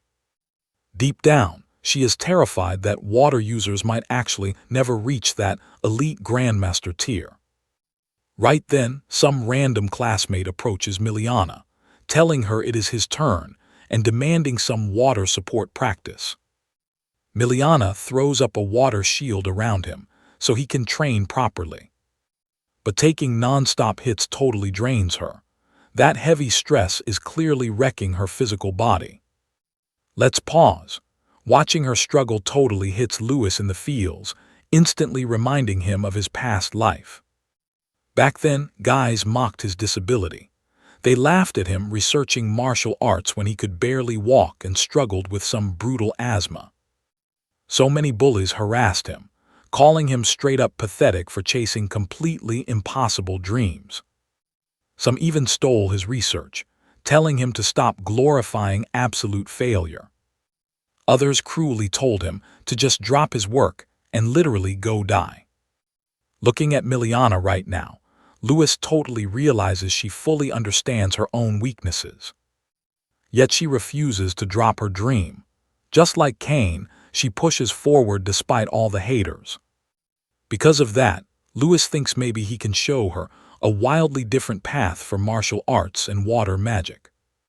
Suddenly, he steps right up and summons a massive ice shield using his own magic. The raw force of that technique instantly sends that annoying dude flying backward. Then Lewis turns to Miliana, saying he actually believes in water magic too. He asks her to watch his technique super closely. Miliana blushes slightly with him standing so close, nervously asking if he is actually being serious about this. Lewis calls to Mr. Sid, asking if he can also try attacking a statue. Already annoyed by Lewis just existing, Mr. Sid warns that failing to damage the statue means losing even more credits. He sarcastically asks if he really plans on wasting precious ice magic on something so tough, telling him to focus on basic mana control instead. Lewis calmly claps back that he actually found a far better method for boosting water's pure offensive power. Trust me, that wild claim leaves everyone completely speechless. All right, stick with me here. Everyone's laughing because this idea sounds completely absurd. Even Miliana nervously points out those statues are special artifacts. They're forged from super rare magic materials and heavily buffed with earth magic. She swears regular water spells won't even put a scratch on them. She's terrified Lewis is gonna lose even more credits when he inevitably fails. Lewis just tells her to chill. He's got a plan. Strolling up to the giant knight statue, he scoops up some sand, examining it closely. He remembers an old saying from his past life, that soft things can eventually crush the hardest stuff. If he mixes high-pressure water with sand and blasts it at super extreme speeds. Watch closely, because you and I are seeing this crazy idea put into action to slice literally anything. Just seconds later, that massive knight gets diced into countless little pieces. Mr. Sid stares at the wrecked remains of his precious statue in absolute disbelief. Meanwhile, Lewis calmly looks right at him, declaring this is the true power of water magic. That night, heading back to the dorms, Kane is absolutely hyped about what went down during class. He tells Lewis he really wished he saw Mr. Sid's face the exact second Lewis bagged all those sweet credits. Kane calls it a total masterpiece. Mr. Sid looked utterly miserable, like he was trapped in a nightmare. The second he saw Lewis drop that clean, overpowered water attack, his face went pale as a ghost, like he just ate moldy bread. After that stunt, he practically sprinted out of the room the second class ended. Lewis casually replies that at the time, he was just so focused on testing his water magic that he didn't even bother checking the teacher's reaction. Honestly, the dude's expression just wasn't worth his time. Kane quickly flips the topic right back to water magic training, saying they seriously need to consider Faye's suggestion. He explains Miliana is grinding super hard to carve out a totally new path for herself. She's even dropping cash on pricey mental recovery potions just to keep her training going. He also found out she's renting private training rooms in her free time to practice solo. Kane points out that teaming up with her could seriously boost Lewis too. Kara randomly jumps in, dropping facts. Renting a training room runs about 30 silver coins. And those mental recovery potions, almost 300 gold coins. Hearing those numbers, Lewis is completely shell-shocked. I know what you're thinking. Those prices are completely insane. After thinking a sec, he turns to Kara, asking a massive favor regarding that official training mission they're supposed to tackle in a few days. The three squad members keep discussing what might happen during the mission as they head home.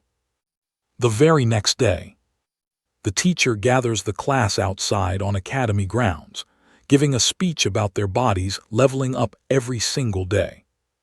Seeing their crazy progress honestly fills him with serious pride. So he announces they're finally ready to take on the official academy training missions. He hypes it up. These missions aren't just student homework, they are major opportunities to seriously level up.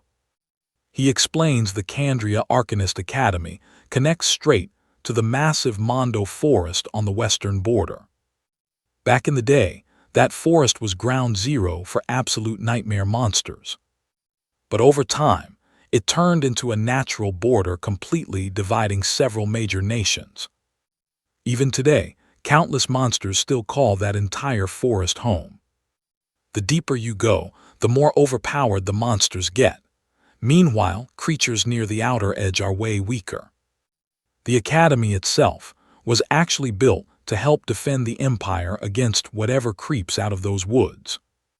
Because of that, students get sent on training missions to wipe out the low-level monsters hanging around the area. The teacher explains every looted magic crystal can be traded for sweet credits or academy rewards later. Plus, whoever hauls back the most crystals scores a massive bonus reward. But you and I know, being reckless brings heavy consequences. All right, stick with me here. If these students challenge insanely tough monsters and need a teacher's rescue, they lose a credit immediately. After finishing up the explanation, the professor sends them all off to gear up for departure. Neil is practically bouncing off the walls hearing this. Because in his mind, this is finally his golden ticket to go completely wild in real combat.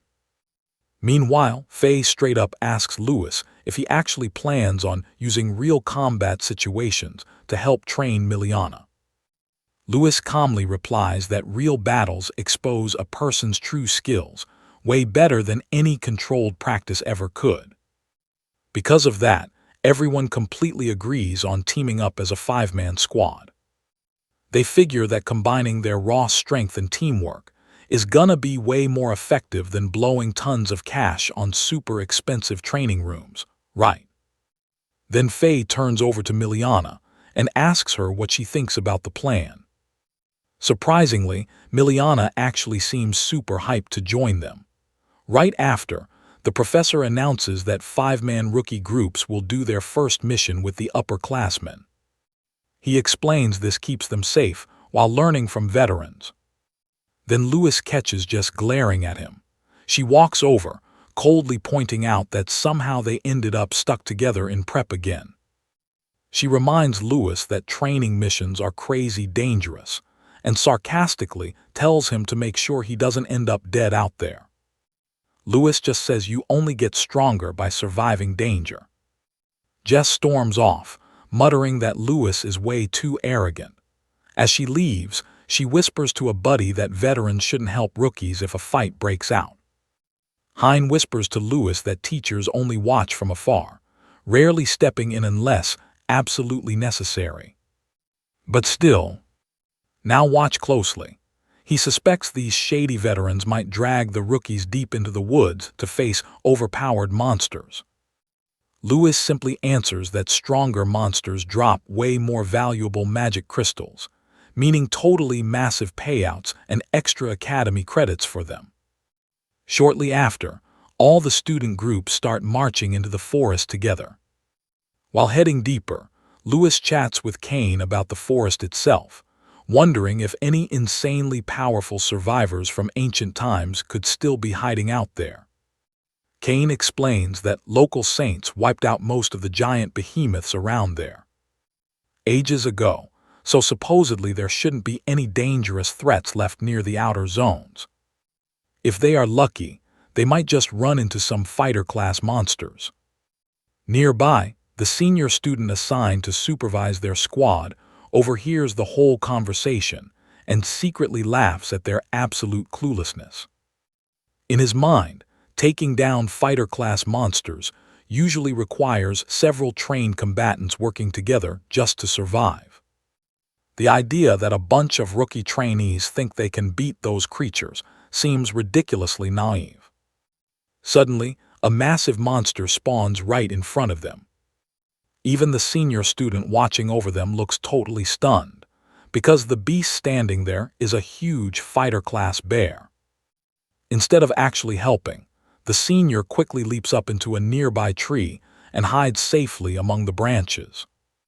He silently thinks this exact moment is perfect, because a monster at this level should easily crush these completely inexperienced rookies into the dirt.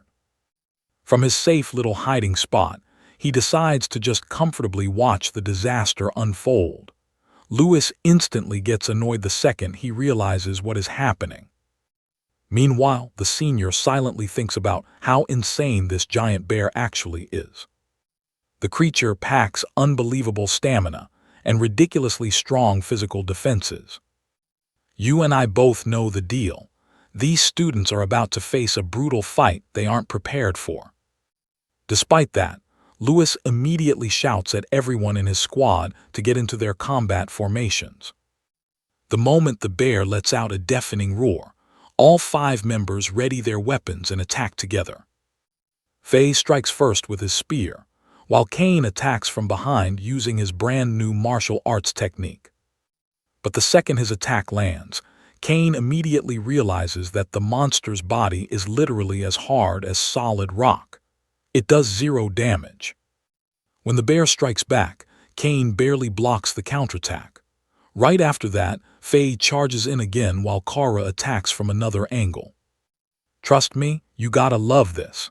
Seeing the squad actually working as a real team totally fills Lewis with pure satisfaction. But then, the relentless combo attacks quickly draw the giant bear's aggro straight toward Lewis and Miliana. In response, Miliana instantly casts water magic to lock down its movements. Next, stick with me here, guys. Mixing water magic with straight-up martial arts, she launches this massive creature through the air like an absolute bowling ball. Lewis watches in total shock since he has never seen this move. Faye quickly explains that this move is actually Miliana's own original creation, a wild technique mixing water magic directly with jiu-jitsu principles. Hearing that genuinely impresses Lewis. He is super hyped seeing her cook up totally unique moves all by herself. Not wanting to be outdone by Miliana, Lewis dashes straight at the bear. He needs to show off his own crazy strength too. He lands a brutal kick right into the creature's chest, right by its heart, instantly sending the massive beast flying totally backwards. Right after that, he forms a compressed water sphere and blasts it at the bear. The attack violently explodes on impact right before the monster hits the dirt. Miliana just watches, totally stunned by the insane damage Lewis dealt. Even the students with way stronger elemental stats can barely put a scratch on this giant bear. But Lewis critically injures it using just basic water magic. He calmly explains that it all comes down to simple science. When the water gets superheated, it compresses and blows up under pressure. It creates steam strong enough to burn targets from the inside and choke them out. Even if an enemy rocks tough armor or heavy defense, that internal damage is way harder to tank. Miliana soaks up every single word like she is getting the ultimate life lesson. Deep down, she starts wondering if she can plug those same big brain ideas into her own moves. Later on, Lewis suddenly hands her a special magic ring made by the Candy's trading company. It is something he custom ordered earlier with Kara's help. With this ring, Miliana can temporarily bust out earth, fire, and wind magic right alongside her natural water skills, just like Lewis does. Actually, Lewis got this genius idea after noticing just how many different rings Mr. Sid was rocking during their class. Seeing that totally inspired him to test out mixing multiple elements the exact same way. Riding that inspiration, he specifically arranged to get one of these rings custom built for Miliana too. Now pay attention, this is where it gets crazy. Miliana is super happy about the sweet gift, but the second she puts the ring on, a massive fire blast shoots right at her. Lewis instantly screams a warning to protect her. Thank God, Miliana spots the incoming attack at the absolute last second and barely dodges getting totally wiped out by it. Even after surviving that close call, she looks back completely shell-shocked, realizing the terrifying amount of raw power behind that hit. The whole squad immediately whips around to see where it came from. Hiding up in the trees, the senior student watching them absolutely cannot believe his own eyes.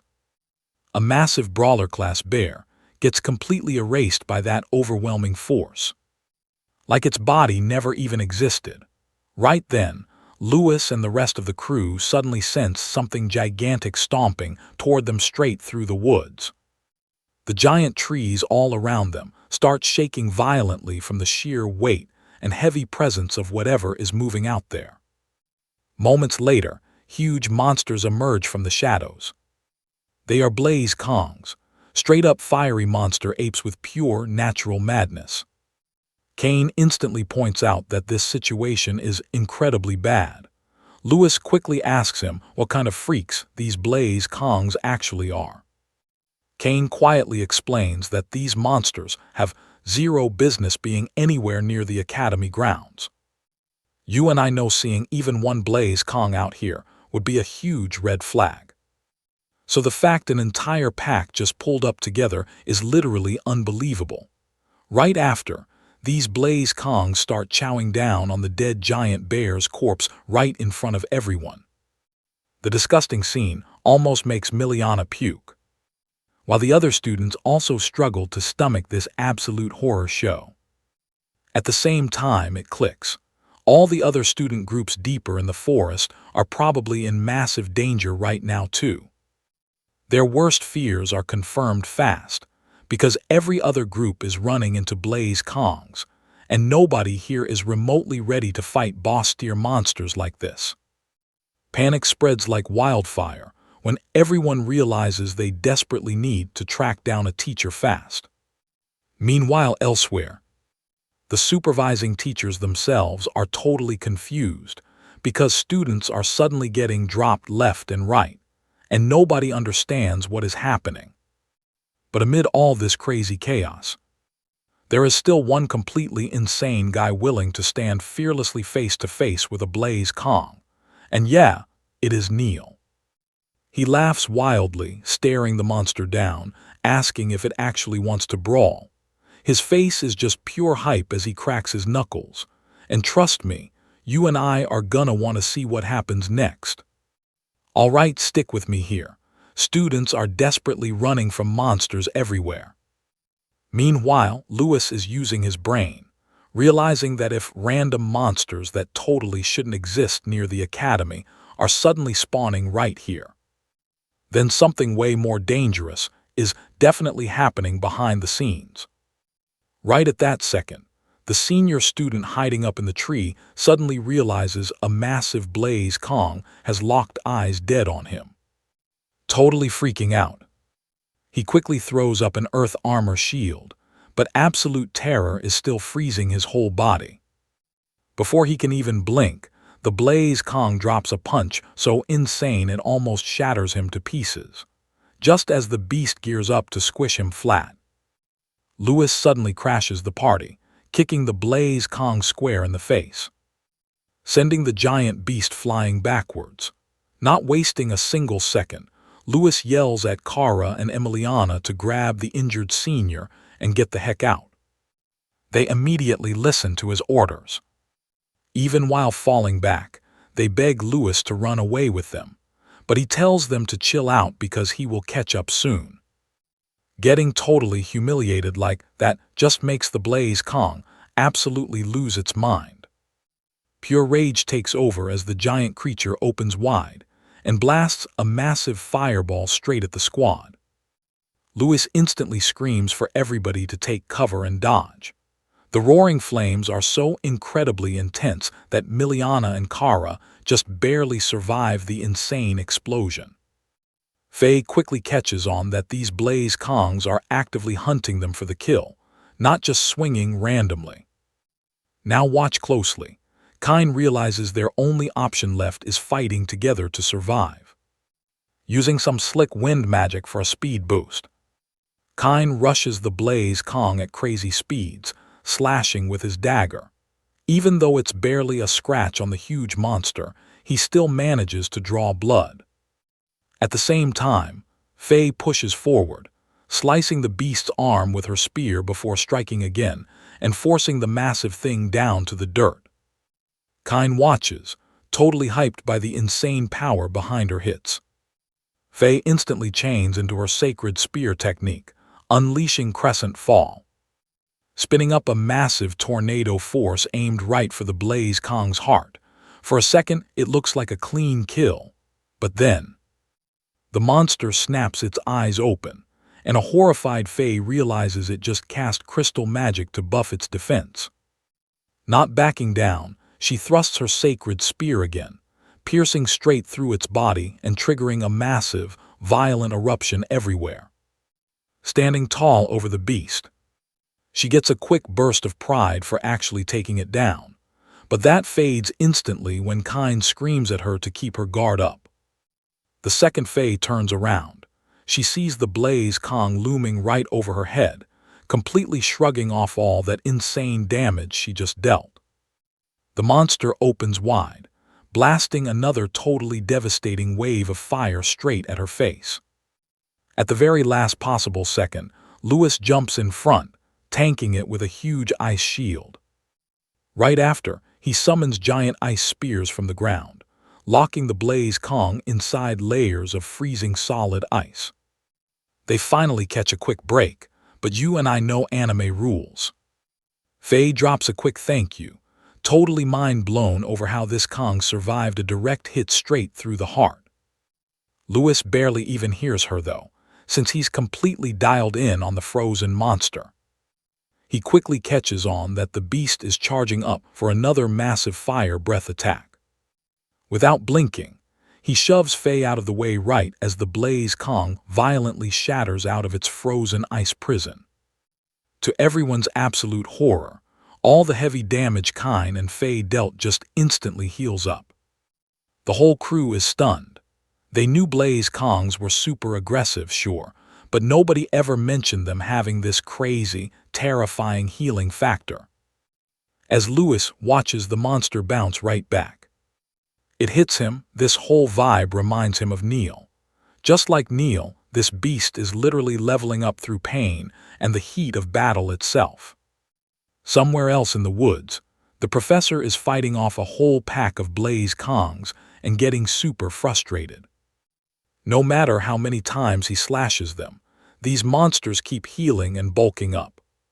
He immediately realizes something is seriously screwed up with these beasts, and at this rate, every scattered student is going to get massacred.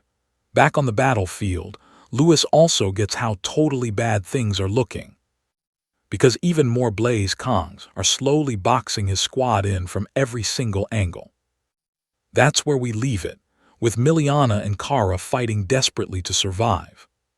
But they finally take serious damage from the attacks. Nearby, that injured senior student finally wakes up. Stick with me here because this gets wild. Instead of panicking, a sick smile spreads across his face. Why? Everything is going exactly according to his plan. His mission is already done. Now all he has to do is let these defective monsters wipe out Lewis and the other commoners. The twisted truth suddenly becomes totally clear. This entire nightmare was totally set up by the senior student right from the very beginning. Meanwhile, right in front of Lewis, the Blast Kongs are getting even more violent and completely unhinged. Kan watches in total shock as these monsters start using martial arcane armor techniques, literally like trained fighters. The beasts attack again while Lewis desperately blocks their crazy strikes. But mid-chaos, he realizes something absolutely terrifying. These big Blast Kongs are specifically locking onto him, way more than anyone else. Suddenly, one ape creates a massive fireball, basically the size of a mini sun, and hurls it straight at Lewis. At the exact same time, all the other Blast Kongs around him charge up their own massive fireballs. Faye and Kane instantly sprint toward Lewis, desperately trying to shield him from the incoming barrage. Then, in the very next second, a gigantic explosion completely rocks the forest, hitting with enough crazy force to look like a literal nuke. Watching the total destruction from afar, the senior smirks, completely satisfied, thinking he actually finished the job. But come on, Lewis is not going out that easily. Now pay close attention here. Right in the middle of that blast, brilliant blue energy violently erupts straight from the flames. Even the Blast Kongs freeze up in confusion, staring at this weird light bursting right out of the rubble. Seconds later, a brutal tornado spins up and completely swallows the massive sea of fire covering the area. Faye and Kane immediately recognize that signature blue energy. They both instantly realize that Lewis somehow just survived one of the absolute most devastating attacks ever dropped on any first-year students. He did not just survive it. He steps out looking way more terrifying than he ever did before. Faye points out in pure disbelief that controlling mana across such a huge area with just pure willpower is something only masters, or absolute legends above that tier, should ever be able to pull off. Kan finally gets it. Lewis has been hiding his insanely overpowered strength this entire time. Meanwhile, Lewis actually feels the extreme tension ripping right through his body. By pushing his mana circulation into serious overdrive everywhere, he temporarily forces his body to actually hit a level of mana control just like a master. But the crushing pressure and pain tearing him apart are getting unbearable, and he knows his limit is approaching fast. Because of that, he realizes he has to end this whole fight as fast as humanly possible. With that in mind, he activates his breathing technique, combining it with his ice skills, and summons a massive water tsunami all around him. The giant waves explode outward and completely swallow up the Blast Kongs, totally forcing the big monsters into pure panic and confusion. You know what comes next? Instantly, all that water transforms into countless razor-sharp icicles. Lewis takes one step forward, and the totally frozen battlefield gives him a crazy edge. It lets him boost his speed to terrifying levels. He dashes at one ape and completely bodies it, sending the monster flying violently through the air. Another blast Kong swings at him immediately. But Lewis casually defends using his axiom acceleration technique, then violently counterattacks two different apes at the exact same time. His speed gets so insanely overwhelming that the monsters cannot even track his movements anymore. 1 second he is right next to them, and the very next instant he vanishes, striking from a totally different spot. But Lewis is not just blindly attacking. As he speeds across the battlefield, he secretly carves a massive 8-trigram pattern into the ground. At every single point of this formation, one of the blast Kongs is completely trapped in place. Using his epic ice skills, Lewis completely freezes every single monster at the exact same time. Then he blasts high into the air and drops an absolutely relentless rain of palm strikes, forcing all the trapped monsters to sink even deeper into the frozen trap. The ice seals them in so tight that escaping is literally impossible now. Once the whole crazy structure is fully complete, Lewis touches down and silently stares at his icy masterpiece. Suddenly, massive cracks start spreading all across the gigantic frozen prison, and mere seconds later, trust me, this is epic, the whole structure shatters, breaking every single trapped blast Kong into a million pieces. Just like a toy block set crumbling apart. Watching this absolute flex from afar, the hidden senior realizes with pure rage that he just completely messed up. Stick with me, guys. We are watching Lewis completely crush impossible odds again. Meanwhile, Can and Faye are just standing there totally shook. Why? Because our boy just wiped out an entire pack of Blaze Kongs instantly. Once the dust finally settles, Lewis notices something super weird. Both wind and water mana are responding to him way smoother than before, almost like controlling them just became an absolute breeze. He touches down, and Can hypes him up, admitting he never thought ice attribute moves could pack such a terrifying punch. Faye totally ruins the vibe, telling them to stop acting like goofy fanboys because they seriously need to bounce before another ambush hits. Lewis agrees in a heartbeat. Honestly, dipping right now is literally the smartest play. Especially since the teachers finally decided to actually step in. Just a bit away, that shady senior student is creeping on the reinforcements. He instantly realizes keeping up his whole evil plan is basically toast. Thinking fast, dude literally punches himself in the chest, flopping onto the ground so he just looks like another helpless, beat-up victim. Shortly after, the principal himself rolls up, barking orders at the teachers to prioritize saving the students while nuking the remaining monsters. The whole squad is absolutely floored seeing the big boss actually hit the battlefield.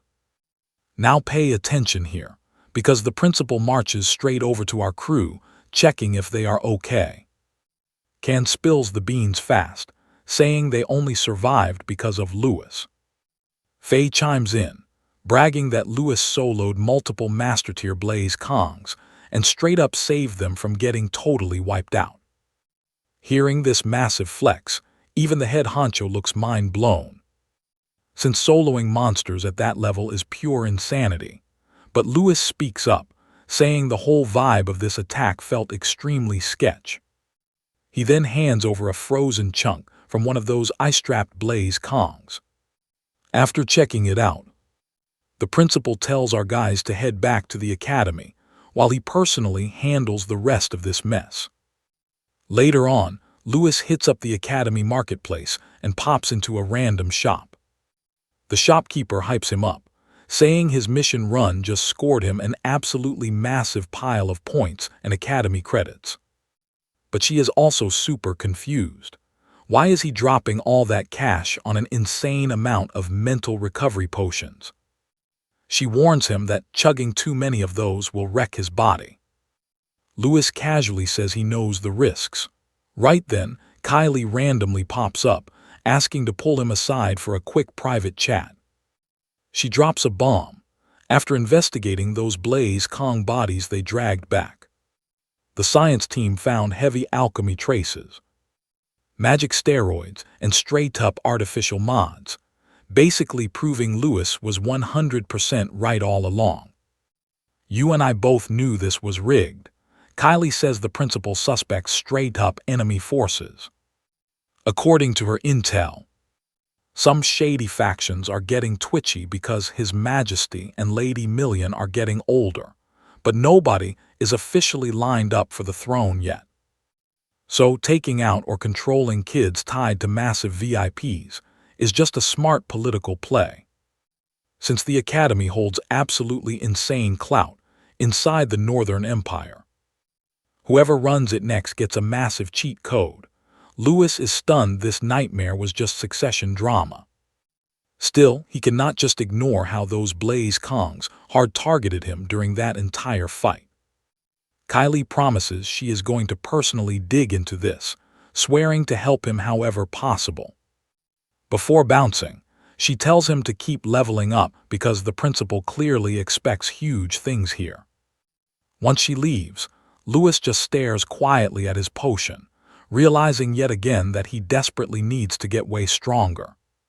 Without hesitating, he chugs the whole bottle in one go, muttering that this hardcore grind is exactly what he always wanted.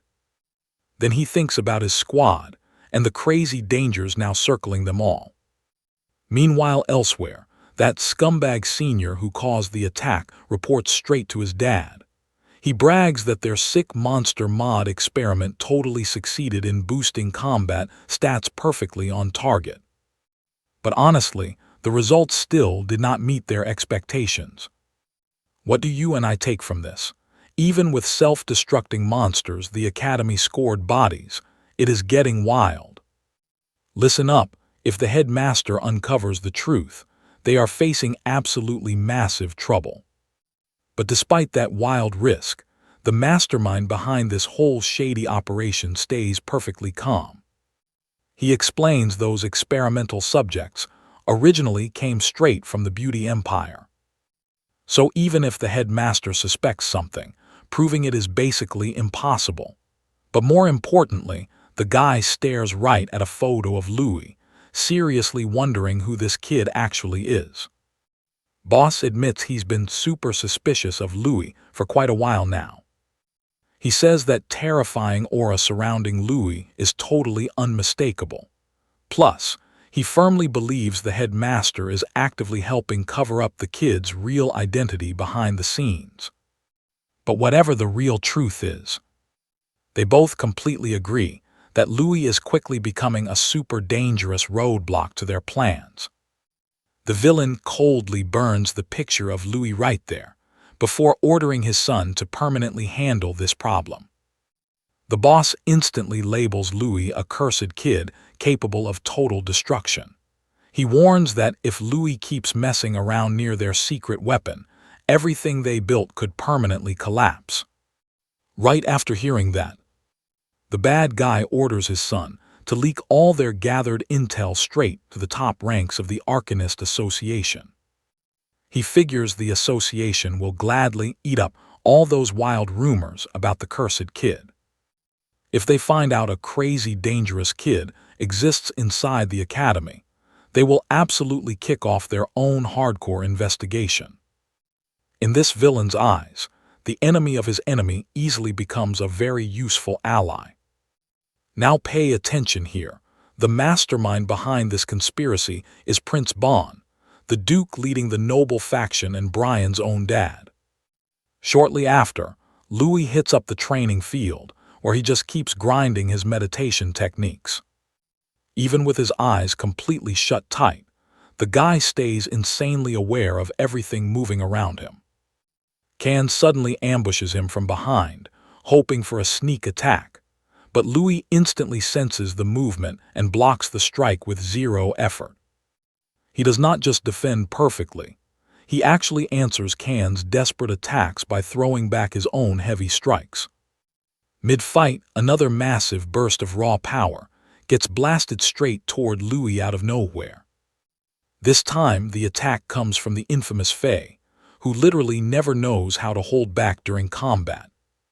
Even when she is just sparring with friends, as always, she charges into the fight going full throttle.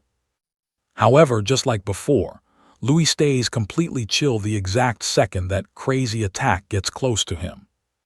An ice shield instantly pops up right in front of him, totally blocking the incoming smash.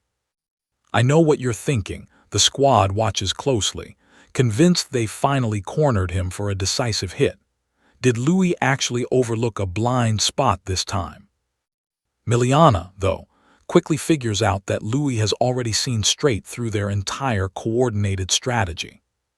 And turns out she is 100% right. Moments later, Louis casually walks right out of the dust cloud. Instead of criticizing them, he praises Can for making his movements faster and precise. He says Can absolutely nailed the hit-and-run tactics they have been practicing together. Next, he compliments Faye for seriously boosting her spear attack power by adapting it from her bare-handed fighting style. But, most importantly, he praises Miliana for cleverly hiding the target object right inside the mud as a genius part of her strategy. Louis genuinely admits he feels super hyped seeing just how much stronger and faster all his friends have gotten in such a short time. He even admits that if his cold sense had not caught the trick, their combo attack would have seriously crushed him in an instant. Can still looks pretty annoyed despite the big compliments. Because in his head, all of them jumping him together still could not actually land a hit on Louis. He points out that Louis dodged their whole squad attack without taking a single scratch, which just proves nobody in the group can touch him yet.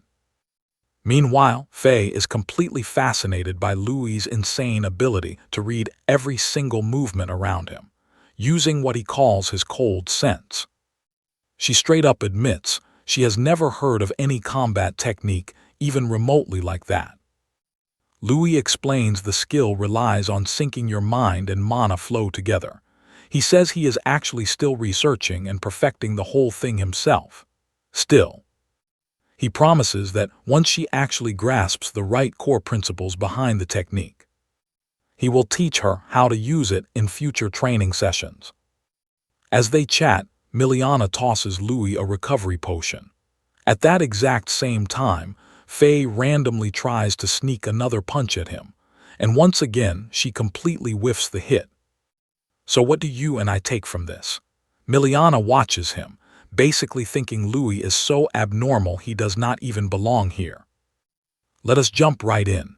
Hearing that, Louis almost spits his potion everywhere.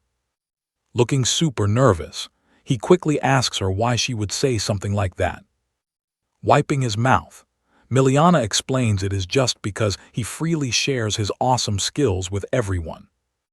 In this world, most people totally hoard that kind of knowledge inside their own families instead of teaching strangers. So she jokes that he must have picked up those crazy values from a completely different past life. Hearing that wild theory, Louis awkwardly scratches the back of his head, chuckles a bit, and says maybe it is just because he grew up as a commoner with a totally different vibe from the nobles. He explains that everyone in his squad is constantly teaching each other new tricks. So he thinks it would be incredibly dope if they all kept leveling up together as one united team. Finally, Fee tells everyone to pack it up since they still have martial arts classes waiting for them tomorrow. Before heading out, she warns Can and Louis not to sneak off or cause trouble.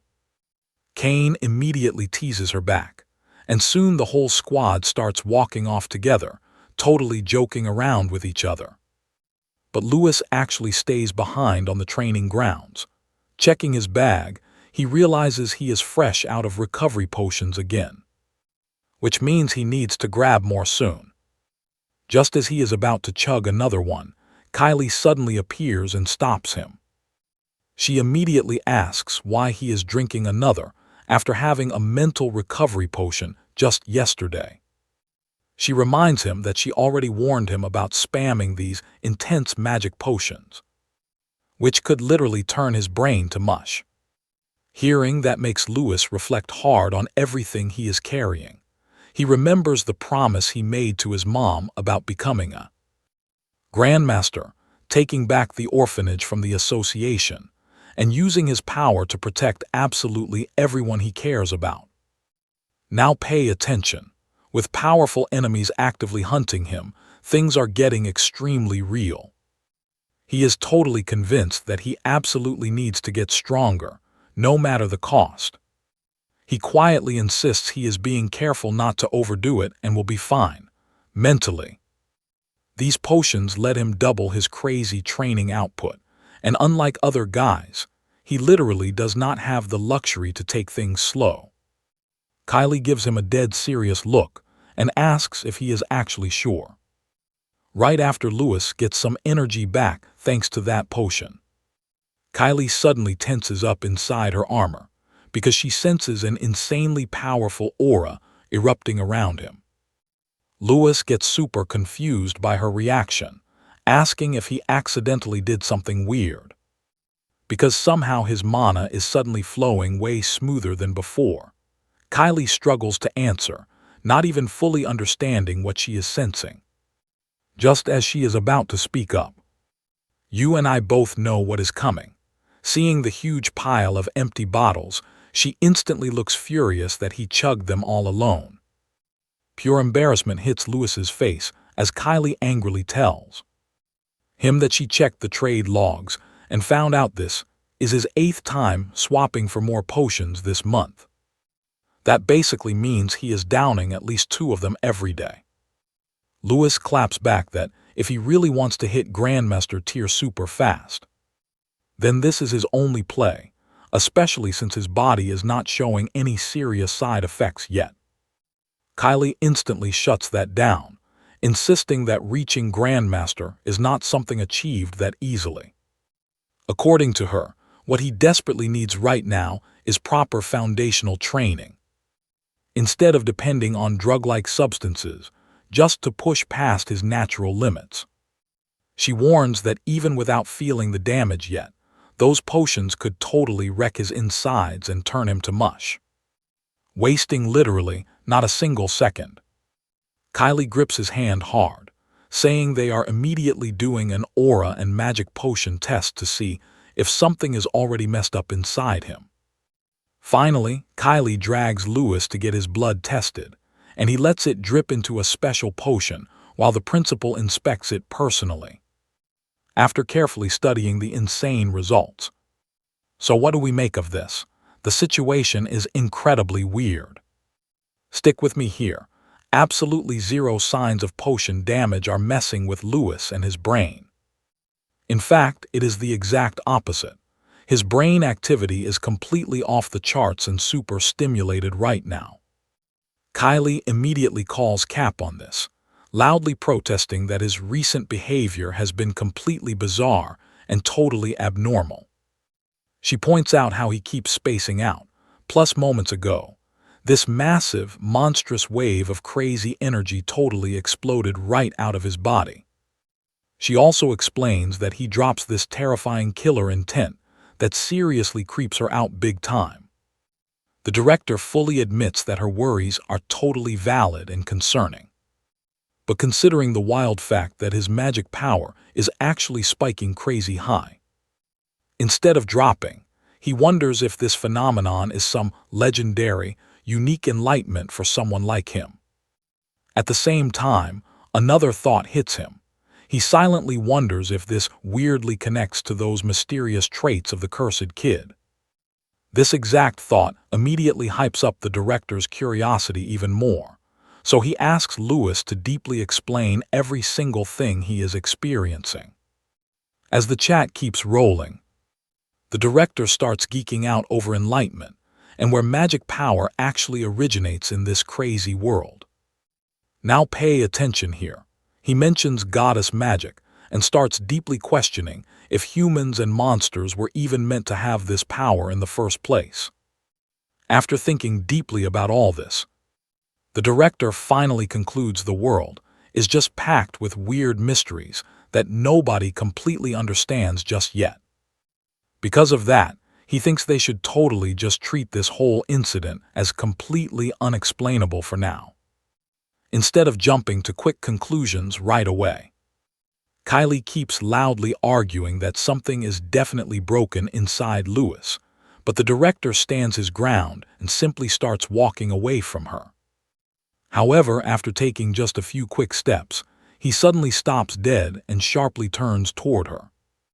He explains that magic potion and alchemy studies are super incomplete and constantly being researched right now, which basically means absolutely nobody understands how these crazy potions truly affect the human body. Once you add Lewis and his totally insane condition into the mix, everything just gets way more confusing than before. Kylie argues that maybe he is secretly hiding other huge things. Meanwhile, Lewis just silently listens, thinking super hard to himself about the situation. You and I both know the deal. He realizes this world's alchemy just violently mashes raw materials together in their natural state. This probably causes all those different magical compositions to horribly clash. So he figures if you ditch the useless parts and make an intensely purified potion instead right now, it should be easy to spot exactly which ingredient causes those nasty side effects. The very next day, the director gets Kylie and Lewis together again. Lewis is completely hyped because the director actually scored a ton of supplies for him incredibly fast. Kylie stares at the massive pile of bottles and ingredients, asking what he is planning, since the director never handles potion making in such an incredibly weird and sketchy way. Lewis simply tells her to wait patiently, because she will understand everything super soon. Wasting no time, he gets straight to work. After grinding for hours experimenting and totally refining the raw materials, he crafts 3 distinct potions and proudly calls the process a major epic success. The director observes the results completely mind-blown, realizing he actually managed to flawlessly pull out every single individual component from the original messy potion mixtures. At that exact moment, the director is totally convinced this kid possesses an absolute god-tier talent. Pure hype fills his voice as he straight up asks Lewis if he would seriously consider studying magic potions under a mentor exactly like him. He tells Lewis that with this insane level of talent, he could become a top authority in potion studies and maybe even surpass the legendary Lady Million one day. The director genuinely believes this wild future is totally possible for him. Respectfully, Lewis says studying under the director would be an epic honor and he would gladly learn everything. Hearing that exact answer, the director beams with pride as the two totally bond over their hardcore shared passion for deep knowledge and epic research. However, Kylie is clearly hating this brand new bromance connection that is forming right between the two of them. Later that night, Lewis keeps grinding magic theory solo, thinking super hard about the exact nature of the potions he just crafted. You and I just saw a huge breakthrough. He realizes potion magic actually comes directly from the raw ingredients. Alright guys, stick with me here. Since potions use natural plants and plants need dirt and water, Lewis starts putting the pieces together. In his mind, earth and water literally symbolize life itself. Suddenly, a massive realization hits him like an absolute truck. At that exact second, a wild reaction blows up on the table. Kylie just stares in total disbelief, shocked that this crazy phenomenon is happening again. Somehow, our boy hits another deep moment of true enlightenment in his soul. Instantly, gigantic roots and vines start going totally crazy across the room. The director watches, completely mind-blown, as entire forests and massive trees randomly burst out everywhere inside. To him, there is just zero chance that hidden potion powers could ever create something this insane. Right then, Lewis calmly drops some wisdom. The real power of creation is not about flashy destruction at all. Instead, it is the chill vibe of giving the earth moisture, feeding life, and letting things grow completely naturally. Based on that exact logic, Lewis officially names this dope new power the wood element. Kylie looks so confused hearing about a wood element for the first time. In response, Lewis just smirks, lifts one finger and makes a gorgeous flower pop up instantly. Now pay close attention here. When Kylie curiously steps up, this flower blasts dangerous attack pollen everywhere. She completely misses the dodge, and that toxic pollen turns her hand super red. Right after that, the normal vines mutate into literal monster plants and launch straight at her. Getting totally mad, Kylie unleashes her fire element and blasts the vines to ash, but still takes minor hits. Even mid-fight, Kylie realizes something super scary.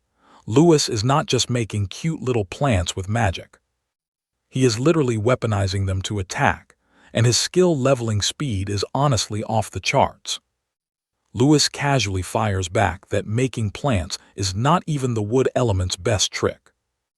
According to him, its absolute peak power is totally different. It is literal healing. Hearing this, the director's jaw just drops completely.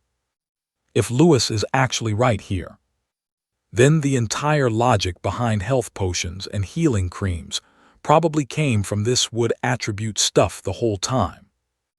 Lewis nods along, saying the odds of that are huge. He explains the one massive difference between normal weeds and magic potions is having elemental properties cooked inside. You and I both know how crazy this is. The director gets super hyped realizing everything is totally connected. Thanks to this breakthrough, he promises Lewis an unlimited supply of potion ingredients for all his future tests and crazy research projects. Lewis gives a solid thank you, but the director just chuckles and says there is no need. Because if Lewis keeps dropping bombs like this, the old man will probably get stuck doing all the heavy lifting anyway. But right before they wrap things up, the director throws Lewis one last heavy question. He tells him that in the human world, raw strength is not everything, and if someone really wants destiny-changing power, then way deeper truths are hiding, just past the level of basic punching. Next up, the director drags Lewis outside. Out in the forest, Lewis flexes his fresh wood element, making crazy life sprout straight from the dirt. The director is shook all over again, because no matter how many times he looks, it still feels like a total glitch that super rare plants can just spawn this fast naturally. Not only is our guy dropping plants from literally any random patch of dirt, but he is also making legit food resources in no time flat. But hold up, Lewis admits this skill chugs way more mana than he thought. Turns out, the rarer the plant, the more magic power it takes. Because of that hard cap, he confesses that what he is showing off now is his absolute limit.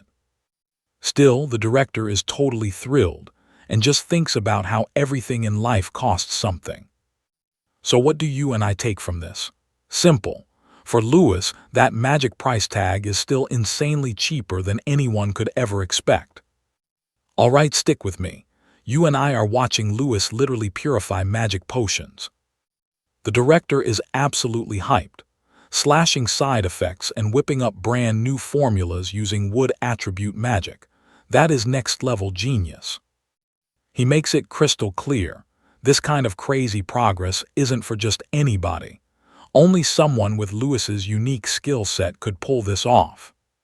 Shortly after, as the two of them leave the woods together, boom, we find out they built a massive secret lab right under the Candria Arcanist Academy, deep inside an underground cave system.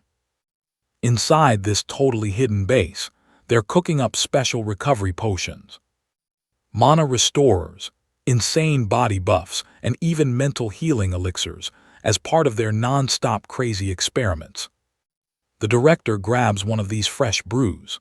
It's officially time to test this bad boy and see the side effects firsthand. He casually drops that if Lewis really wants rapid gains, fighting absolute powerhouses is the ultimate training method. So naturally, he suggests they test out the potion by throwing down themselves. This crazy idea instantly gets Lewis totally pumped, seeing it as the ultimate chance. Without flinching, he tells the director to go all out.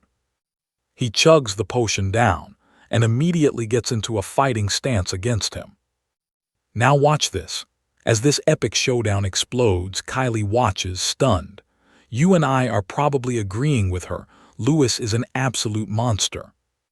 Sure, he isn't secretly evil or plotting something crazy dangerous, but his raw power and growth rate, pure insanity.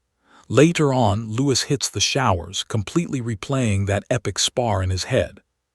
He realizes the director seriously didn't hold back a single punch during their clash.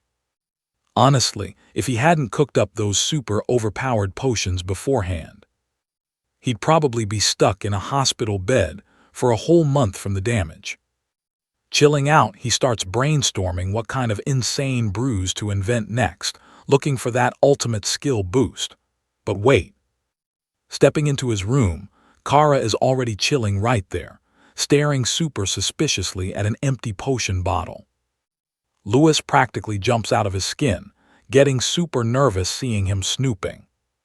Kara calmly asks about the bottle. Lewis panics and straight up lies, saying the director gave it for safety as part of some totally legit potion development project. Yeah, right. Kara isn't buying that weak excuse for a second. He marches straight at him. If you're sweating for Lewis right now, I'm right there with you. Our guy is completely stressing out. Kara doesn't beat around the bush and directly calls Lewis out for making it. Lewis furiously denies it, claiming the accusation is total garbage.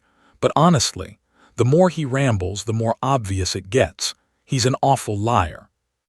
He finally throws his hands up, admits everything, and demands to know how Kara figured it out. Kara smirks, explaining he just watched the director's subtle reactions and pieced it together. Lewis feels totally awkward, realizing just how ridiculously perceptive this guy is, but still begs him to keep his mouth shut to avoid any massive, unnecessary drama. Right on cue, Kara whips out a written contract and hands it over. Skimming through the paper, Lewis realizes these terms are actually pretty sweet. The deal lets them water down the potions before selling, keeping everyone off their backs. Kara packs up the bottle, explaining that letting a trading company handle the heavy lifting of distribution will keep Lewis's secret identity completely safe. Plus, Lewis gets a massive cut of the profits, making this an absolute win-win scenario. Double-checking the fine print, Lewis sees that teaming up gives him massive resources and solid protection. Getting to research freely, it's a goldmine. He accepts but slaps down two hardcore conditions first. Number 1. They gotta nerf the potion's crazy effects before selling to dodge unnecessary chaos. Number 2. The trading company absolutely has to sponsor the orphanage he grew up in. Kara doesn't even blink. He pens those conditions right in.